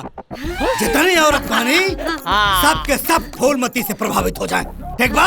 वाह भैया वाह, एकदम रौला मचा दी है। अब देखे कि होई का होता। का हो खदेरू? प्रणाम भैया। बैठिए और हो नंदलाल? बैठल जाओ बैठल जाओ। और बताओ भाई, बढ़िया, तुम लोगन के गांव में सब ठीक ठाक चलत है नु? हाँ भैया, हम लोग तो ठीक बानी। आपन बताइए भैया जी। आपन का बताई, आपन तो जनता बड़ा नु कि चुनाव में हमारी पत्नी फूलमती खड़ी बनी।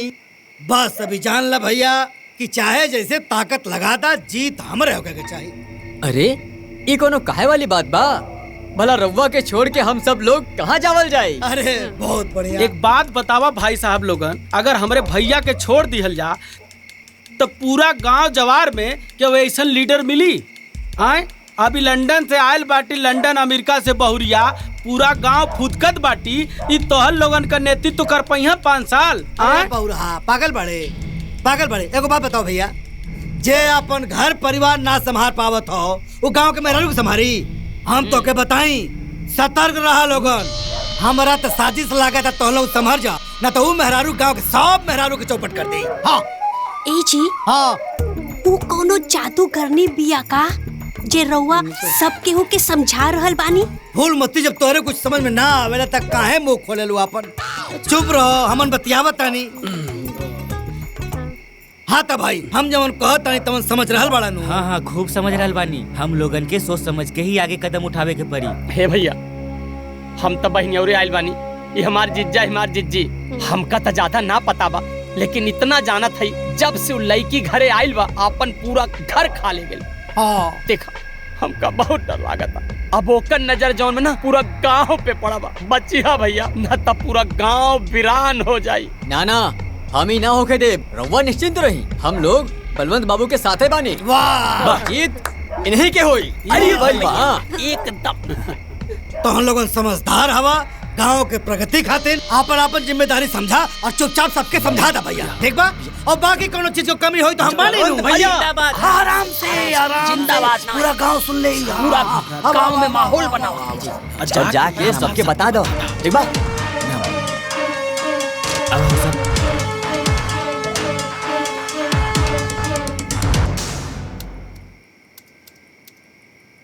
हाँ जी, तो बोलिए क्या पूछना है आप लोगों को? तो मैं जानना ये चाहती हूँ कि आप यहाँ रही भी नहीं हैं और यहाँ के कल्चर से आप वाकिफ भी नहीं हैं और आपको पता भी नहीं यहाँ पे किस चीज की जरूरत है, फिर आप गांव का विकास कैसे करेंगी? देखिए, जैसा आप सोच रही हैं वैसा बिल्कुल भी नहीं है। आजकल जमाना बहुत ही ज्यादा टेक्नोलॉजी के मामले में आगे बढ़ चुका है। नेट पे किसी भी तरह का कोई भी आंकड़ा निकालना बहुत इजी होता है। भोला, आंकड़ा दिखाओ। ये लीजिए, ये रहे हमारे गांव के आंकड़े। हमारे गांव में कुल 7,885 लोगों की जनसंख्या है, जिसमें से 40% जनरल, 25% ओबीसी, 20% एससी और 15% माइनॉरिटी। मुझे पता है कि मेरे गांव में सबसे ज्यादा किस चीज की आवश्यकता है। फिलहाल में हमारे गांव में मूल रूप से जो सबसे ज्यादा जरूरी है वो है महिलाओं का रोजगार और शिक्षा एवं कृषियों को अच्छी व्यवस्था की जरूरत है, और कुछ लोगों को आवास और शौचालय की भी जरूरत है। तो इसके लिए आपने क्या सोचा है? इसके लिए हमारे पूर्व मुखिया स्वर्गीय अभय प्रताप सिंह ने कुछ योजनाएं बनाई थी, तो बस मैं वही पूरी करूंगी। चलिए मैं मान लेता हूँ कि आप मुखिया जी की योजनाओं को पूरा करेंगी, लेकिन इसके अलावा भी गांव में और क्या जरूरी है? गांव में और भी प्रत्याशी हैं। जाइए आप उन लोगों की भी राय ले लीजिए। धन्यवाद। नमस्ते। जी मैडम, आप फूलमती से सवाल किया जाए। नमस्ते, मैं हूँ एनटीसी समाचार से रानी और मैं आज आपसे चर्चा करना चाहती हूँ गांव के विकास के बारे में। तो फूलमती जी बताइए, गांव के विकास के बारे में आपकी क्या राय है? यस, बताओ। अब का बताई विकास के बारे में। जब से हम ई गांव में आयल बानी, विकास कहीं लौकते नहीं खे। पूर्व मुखिया जी कहत रहलन कि गांव के भलाई खातिर विकास जरूरी बा। एक दिन विकास ई गांव में लौट के जरूर आई। हमनी के लावल जाए विकास के, हाँ हमनी के लावल जाए विकास के। लेकिन का विकास कहीं लौकता? एकदम ना। नानू आ गल विकास ना आइल ना। अरे कैसे आई? जब से हमार बिया टूट गई ओकरा से, उ जाके अपने भाई के ससुरारी बैठल बा।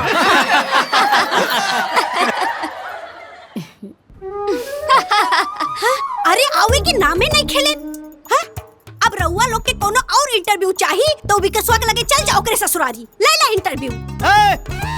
अरे पगली, ये विकास के बारे में बात करत हूँ। विकास मतलब उन्नति। अच्छा उन्नति, वो विकासवा के मेहरारू हमार सहेलिया। अरे सतई में नाम कटवा लिए रहलू। हाँ, 7वीं क्लास में हमारे साथ छोड़ दे। अरे उन्नति मतलब प्रगति, गांव में जवन विकास भलो, तरक्की भलो, डेवलपमेंट भलो, ओकरा बारे में बात करता है। बस समझ गई नी, समझ गई नी। हमरा के पता बा। देखी रहुआ लोग, हाँ सबसे पहले मोती के नाम से कोटा ले। हाँ, ओकरे बाद अपने दुआरे 4-4 गो लाइट लगवाए, और ओकरे बाद हम ना जमीन प्रॉपर्टी है जमीन जायदाद कमाई हो गल तोहार। कर दहलू कुलगुड़ गोबर। हट। चल तरक्की के बारे में, विकास के बारे में बतावे, ओकरे मेहरारू के बारे में बताओ। दर्द करके बट। ये भैया, रहुआ लोगन से हाथ जोड़ के निवेदन करतानी कि हे कुल जवन चलल बानू, एक देखैया मत। न्यूज़ तो चल चुका है। चल चुका है सर, ये सब लाइव चल रहा है। लाइव? जी। इसका कोई उपाय नहीं है? जी नहीं है। नहीं, कोई उपाय नहीं है। कर दे सत्यानाश कुल। हाँ, है भैया लेके जा, निकला लोगन। है भैया लेके जा, निकला लोगन, लेके जा लोग। जा जा जा जा जा जा जा जा। चला ही जैसे। चश्मा लगा के जवन फूलन देवी बनल आउ तू, मार दे बख्शे से के फफड़ा जाई तो आरप पे। भैया खाए के मोटका चढ़ल इनके। इस सारा भाई बहन दोनों चौपट करके रख दिए हमके। खत्म कर देले, साले सत्यानाश कर देले। विकासवा के भला बताई, उन्नति के भला बताई। बिहाव टूटल रहल। हे भगवान, पता न कहां से मेरे माथे आके पड़ गईली। है तालवन खड़ा खड़ा मौका देके तारा। जा लगन, जा भागा। तो के तब मार दे, फाटे मुतार। सरस्वती जी जहां गांव के विकास के कार्यों के लिए बात करती हैं, वहीं फूलमती जी उस विकास के बारे में बात करने से कतराती हैं। उनको तो ये भी नहीं पता कि आखिर विकास है क्या। दिन भर तो हर चक्की चलत हो, फाट जेबू कौनो दिन। हाँ हाँ मोती, चुनाव का काम माहौल हो? माहौल तो ठीक है बा, बाकी जोन औरत लोग बाड़ी वो खुल के सामने नहीं खी आवत। ये जाना था नहीं, ठीक बा। कुछ सोचा? चिंता मत करा, सब आई हैं। हमारा पास ओकरा खातिर मंत्र बा। ई खोपड़ी के बाहर जोन हमार सफेद भइल हो, धूप में थोड़ा ही भइल हो। 30 साल के इलेक्शन का अनुभव हमारे पास हो। जनता का खूब पढ़ ले, चिंता मत करा। हाँ तो कोनो मंत्र बताई ना, ना तो खेला बिगड़ जाई। कैसे खेला बिगड़ जाई? हाँ, एक काम करा, तो हम लोगन 5-5 रुपया और 2-2 बोतल दारू आज रात में पूरे गांव में बांट दो लोगन। ठीक बा? ठीक बा। अगर बात देखिया रौला ना मच जाए तो कहिया। हाँ तो ठीक बा, अजुआ रात से काम शुरू करब। हाँ, जा मोती, चला रात के मिशन का तैयारी कर जा। ठीक, चला चला हो जा, हमारा काम भी चलत बा। ठीक बा, ठीक बा भैया। जा ए जी एगो से वो खाली ना देवी जी पूरा जितना हो सकेलू और तुम्हारे पास कोनो काम है ना? हाँ दरोगा साहब। हाँ बेटी, तो अच्छे से चला था ना सब प्रचार उचार? हाँ माँ, सब ठीक बा। सब जल्दी ठीक हो जाई। बाबू, रितु, माई! पढ़ाई करा। हाँ माई, हाँ का भइल बुला? पता चलल बा गांव में बलवंत दारू मंगोले बा। उ रात में दारू और पैसा बाटी, ऐसे तो हमने इनके माहौले खराब हो जाई। हे भगवान, ई का करिया सन? अब का होखी माई? कुछ ना होई, रोआ लोग चिंता ना करी। चली तैयार हो जाई, प्रचार में चले के बा। हाँ बेटी, चल हमनी के तैयार बन जा। चल रे, चल चल भोला। चली आई। भाग।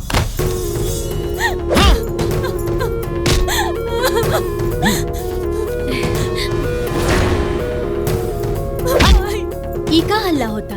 अरे मैडम, उ छठुआ हा, ओकर रोज के ड्रामा बा। रोज पी पा के आवेला और अपना मेहरारू के मारेला पीटेला। चले चल के दिखा था। मैडम, औरत पे हाथ उठा के ढेर अपना आपके मर्द समझता रखा? हाँ ए मैडम, हमरा के ढेर मत समझाए। ये हमार मेहरारू बिया, चाहे मारी चाहे गाड़ी, रहुआ के बोले का अधिकार नहीं खे, समझ ली? बहुत बढ़िया, सुन लेला लोग। हाँ, इस सरजू ना, सरजू के शराब बोला था।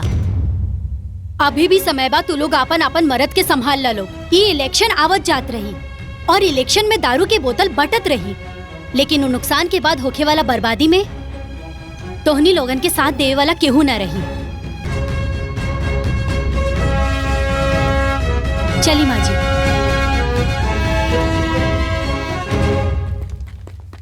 और मारा, चला मारा। हाँ हाथ उठावा। बताया जा रहा है कि सरस्वती जी और बलवंत जी के बीच कांटे की टक्कर है चुनाव को लेकर के। आए दिन लोग गांव-गांव में प्रचार कर रहे हैं। सरस्वती जी जनता के बीच जाकर उनके दुखों और दर्दों को सुन रही हैं और उनके हौसलों को बुलंद कर रही हैं। चुनाव को लेकर के बहुत बड़ी चर्चाएं हो रही हैं और कहीं न कहीं ऐसा लग रहा है कि जनता सरस्वती जी को कभी सपोर्ट करती है, कभी ऐसा लगता है कि फूलमती जी को करती है। अब जनता किसके साथ जाएगी कुछ कहा नहीं जा सकता। तो बने रहिए हमारे साथ। आप देख रहे हैं भास्कर न्यूज।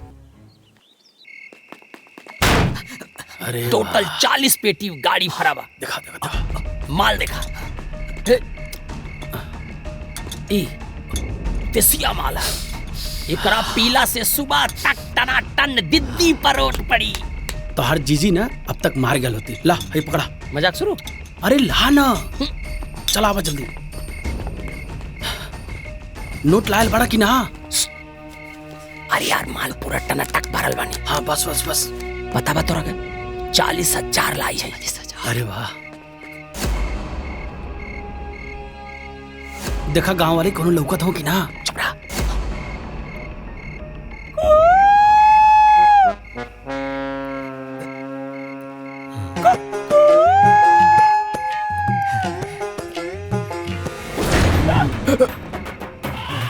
ढेर दारू पिए के शौक चढ़ेला तो के? कुल दारू पिए के शौक निकाल दे तो हर हम।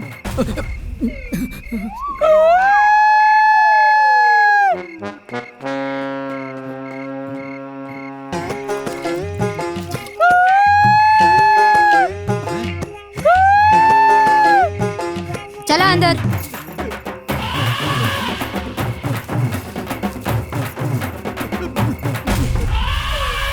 अरे कौन सिग्नल देत बा? न तोहरे आवाज में दम बा, न तोहरे सिग्नल में दम बा। अभी तक के वायल ना। चुप रहा। तोहरे ही शहर से हमार जीजा 30 साल से चुनाव हारत बा। दे करत रहा। शांत रह।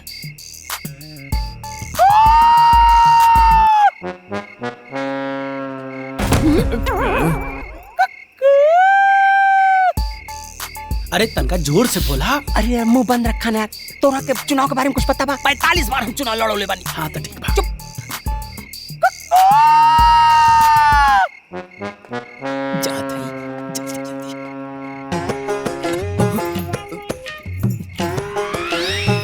ये कैसे जान गई?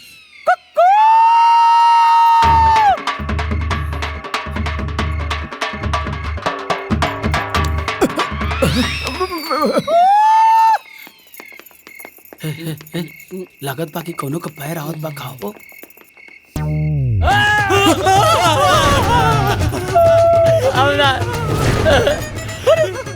दारू गाड़ी ना लिए मोरो ए भाभी, अरे हम बलवंत सिंह उनका हम सार है।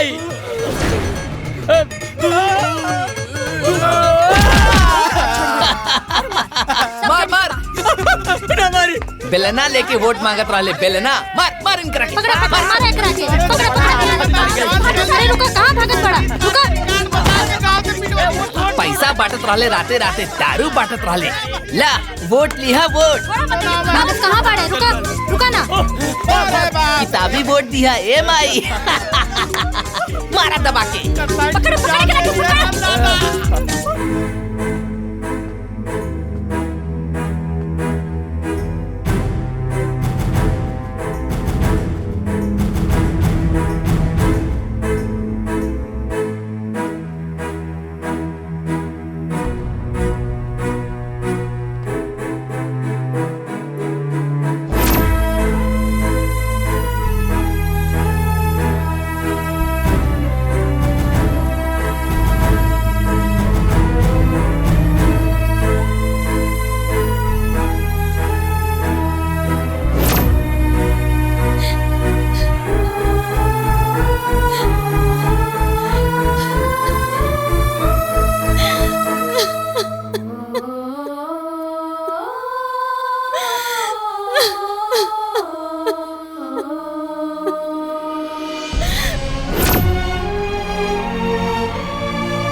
जीजा जी, अब अपन काम हो जाई।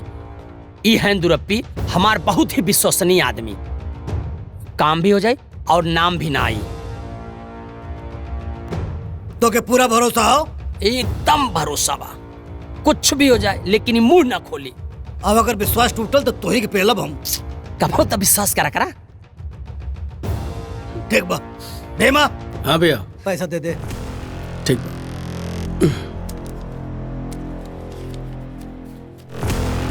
हेलो।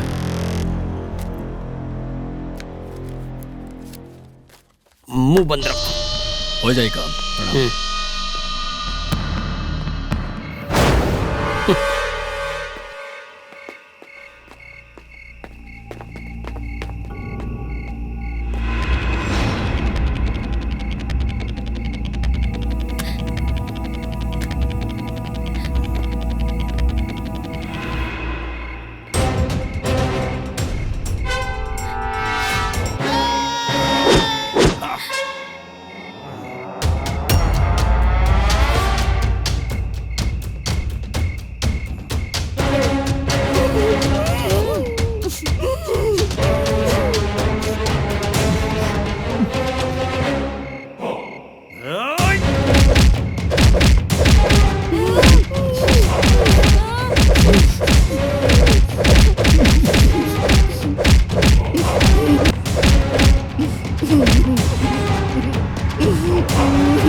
अरे माँ जी तू ठीक बाड़ू बेटा?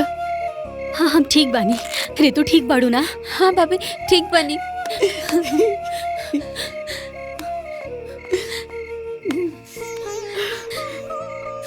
भोला भोला हाँ ठीक बनी।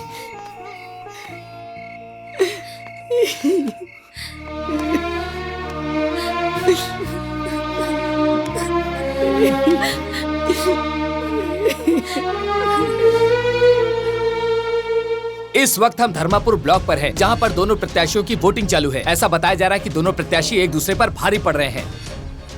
आप देख सकते हैं कि मतदान शुरू हो चुका है और बहुत ज्यादा ही भीड़ उमड़ कर आई है।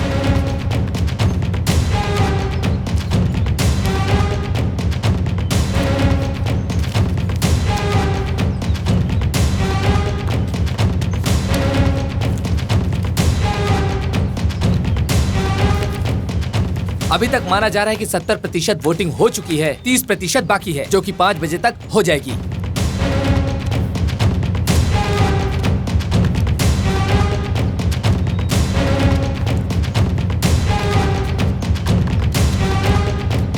वोट तो पड़ गई, अब देखा केकर जीत होला। 4 गो मंडली जोड़ के ऐसे ही हल्ला करे के होके तो केहू भी प्रधान बन जाई। लेकिन ऐसन भइल तो बलवन के किस्मत तो धुला जाई, लेकिन हाँ गांव वालन के किस्मत में तो दुख लिखा जाई। सही बात बा ना? देखा भगवान के का मर्जी बा। अब तो काल वोट गिनला के बादे पता चली कि का होखे वाला बा। बलवंत के पलरा भारी लागता ई बार उहे जीते हैं। ऐसा ना बा, पूरब के टोला के वोट बलवंत भैया के झाड़ के गइल बा। उत्तर के टोला से लेके दक्षिण के टोला तक कुछ न कुछ वोट बलवंत भैया के पड़ल बा। तो इससे हमरा के लागता कि इस बारी बलवंत भैया ही जीत जाही। सही से, लेकिन कानो कान खबर मिलल बा कि सरस्वती के भी वोट सही पड़ल बा।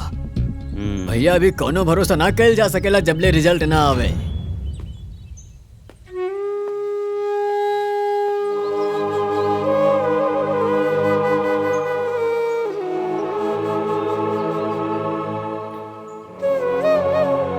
प्रणाम माँ जी। खुश रह, तहार जीत होके। आई भोलवा कहाँ रह गइल हो? पता ना माँ जी। आ गई। अरे कहाँ रह गइल हो भोला? आई जाना तारा ना कि गिनती में जाए के बा, देर हो रहल बा। मायू हम मंदिर गइल रहनी पूजा करे। हमके लागता कि उ बलवंत ना कौनो सेटिंग कैले बा। माँ जी रुआ चिंता ना करी, रुआ बबुनी के साथ में घर में रही। हम और भोला आवत अनीजा काउंटिंग करा के। विजयी भवा। चला भोला। जी मैडम। हे भगवान। आप लोग शांति बनाए रखें। ग्राम पंचायत सेरवा की मतगणना शुरू हो गई है। मतगणना 3 चरणों में पूरी की जाएगी। आप लोग धैर्य बनाए रखें। चले क्या? सेरवा ग्राम पंचायत की पहले चरण की मतगणना पूरी हो गई है। फूलमती अपने निकटतम प्रतिद्वंदी सरस्वती से 150 वोटों से आगे चल रही है। देख लिया क्या जी? ये सब हमार दिमाग के कमाल और हमार सेटिंग के कमाल है। पैसा के वजन काफी बा, कौना भी कीमत पे हमरा के चुनाव जीते के बा। कुछ भी करिया, इस बार हमार बहनिया के चुनाव जिता। ठीक है, हो जाएगा। ऐसा है तुम्हारा टकला नहीं कंप्यूटर है। तुम एक काम करो, फटाफट जाओ माला और मिठाई लेकर आओ बेटा। सेरवा ग्राम पंचायत के दूसरे चरण की मतगणना पूरी हो गई है। दूसरे चरण में सरस्वती अपने निकटतम प्रतिद्वंदी फूलमती से 350 वोटों से आगे चल रही हैं।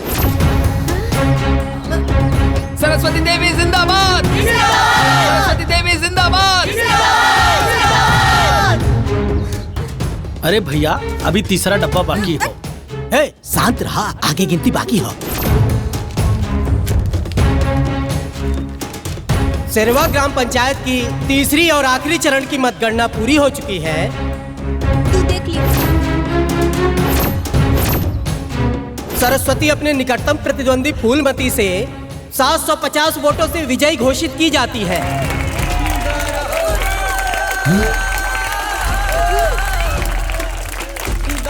जैसा कि आप सभी देख पा रहे हैं कि इस चुनाव को सरस्वती जी जीत चुकी हैं और वो भी 750 वोटों से। सरस्वती देवी! सरस्वती देवी! सरस्वती देवी! सारी जनता में खुशी की लहर उमड़ पड़ी है। जैसा कि आप खुद देख पा रहे हैं कि जनता सरस्वती जी से कितनी ज्यादा खुश है। ये इतिहास की सबसे बड़ी जीत है क्योंकि आज तक ऐसी जीत कभी हुई नहीं है। सरस्वती जी ने साबित कर दिया है कि ये एक बहुत अच्छी मुखिया है। सरस्वती देवी! सरस्वती देवी! सरस्वती देवी! का हो बोलबाला, खड़ी हो जो सुख दुख में सबके बांटे सबको प्यार। सारी दुनिया करे उसकी जय जयकार। सरस्वती देवी! सरस्वती देवी! सरस्वती देवी! सरस्वती देवी! सरस्वती देवी! सरस्वती देवी! सरस्वती देवी! सरस्वती देवी! सरस्वती देवी! सरस्वती देवी! बनके सरस्वती देवी! मन में सरस्वती देवी! सरस्वती देवी! जन जन सरस्वती देवी! की किरण बस जा सबके मन में। ठान ले जो करके दिखलाए माने ना कभी हार।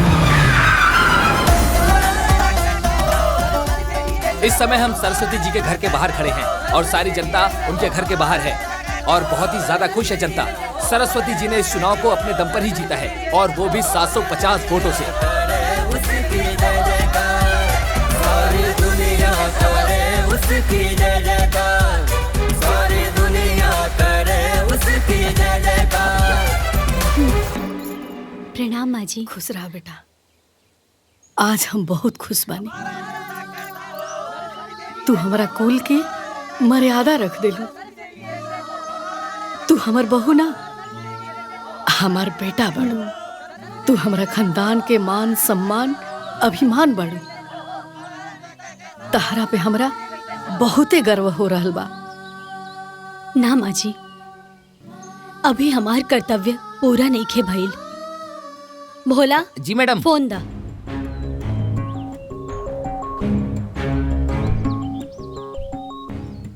जी, आपको कुछ सेंड किया है मैंने।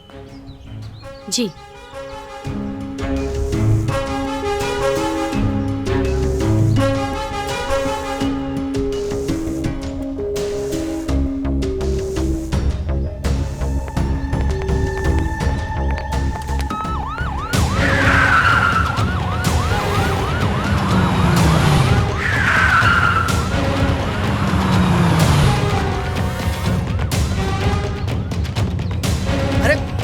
भाई का भाई कहाँ ले चलता पहले कहाँ है? अरे भाई हमार गुनाह बतेवा लोगन बताइए, ये तो गलत हो रहा बा। अरे भाई कौन लोग हटा यार, माइक लेके आओ था। ना ना हमको कुछ नहीं क्या बोलेंगे। हाँ बलवंत जी बताइए। अरे हम आपको पता नहीं होगा। ना ना ना ना ना ना ना के लालच में मुखिया जी की हत्या की थी। हम कुछ ना बोला, हम कुछ ना बोला भैया। इन्होंने सत्ता के लालच में आकर मुखिया जी की हत्या की थी। जांच पड़ताल के बाद पुलिस ने इनको गिरफ्तार कर लिया है। बहुत बड़ी खबर का खुलासा हुआ है। पूर्व मुखिया के परिवार जिनकी हत्या हो चुकी थी, उनकी हत्या का खुलासा हो चुका है। उनकी हत्या में उनके गांव के ही बलवंत सिंह, भीमा और मोती हैं। उन्हें आज ही पुलिस ने पकड़ लिया है। नमस्कार, आप देख रहे हैं भास्कर न्यूज। आज हम फिर से एक बार शेरवा गांव में पहुंच चुके हैं, जहां पर सरस्वती जी ने अपने प्रतिद्वंदी को हरा करके ग्राम प्रधानी का चुनाव भारी मतों से जीत लिया है। सरस्वती देवी जिंदाबाद। क्या आप बता सकते हैं कि इतनी बड़ी जीत इतनी आसानी से कैसे हासिल की आपने? आसानी से, जब अपनों का साथ और बड़ों का आशीर्वाद सर पर हो तो कोई भी बड़ी से बड़ी मुश्किल आसान हो जाती है।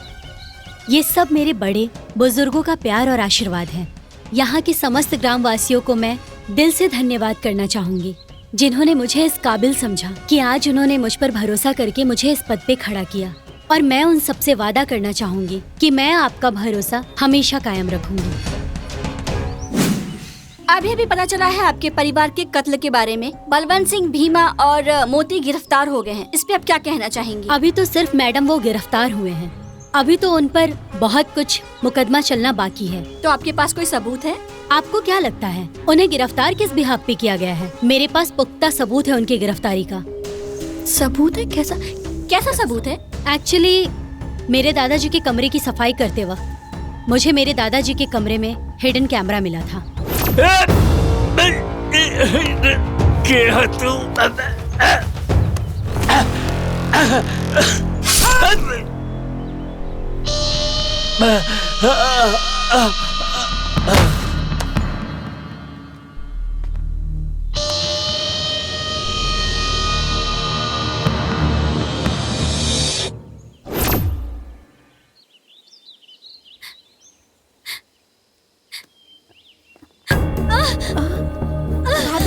भाभी कहाँ हो गई? भाभी बेटा भोला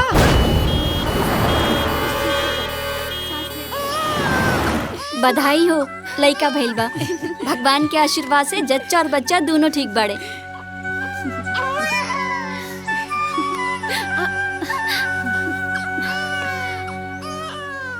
इला बेटा, हमरा कुल के दीपक, हमरा खानदान के आखिरी निशानी।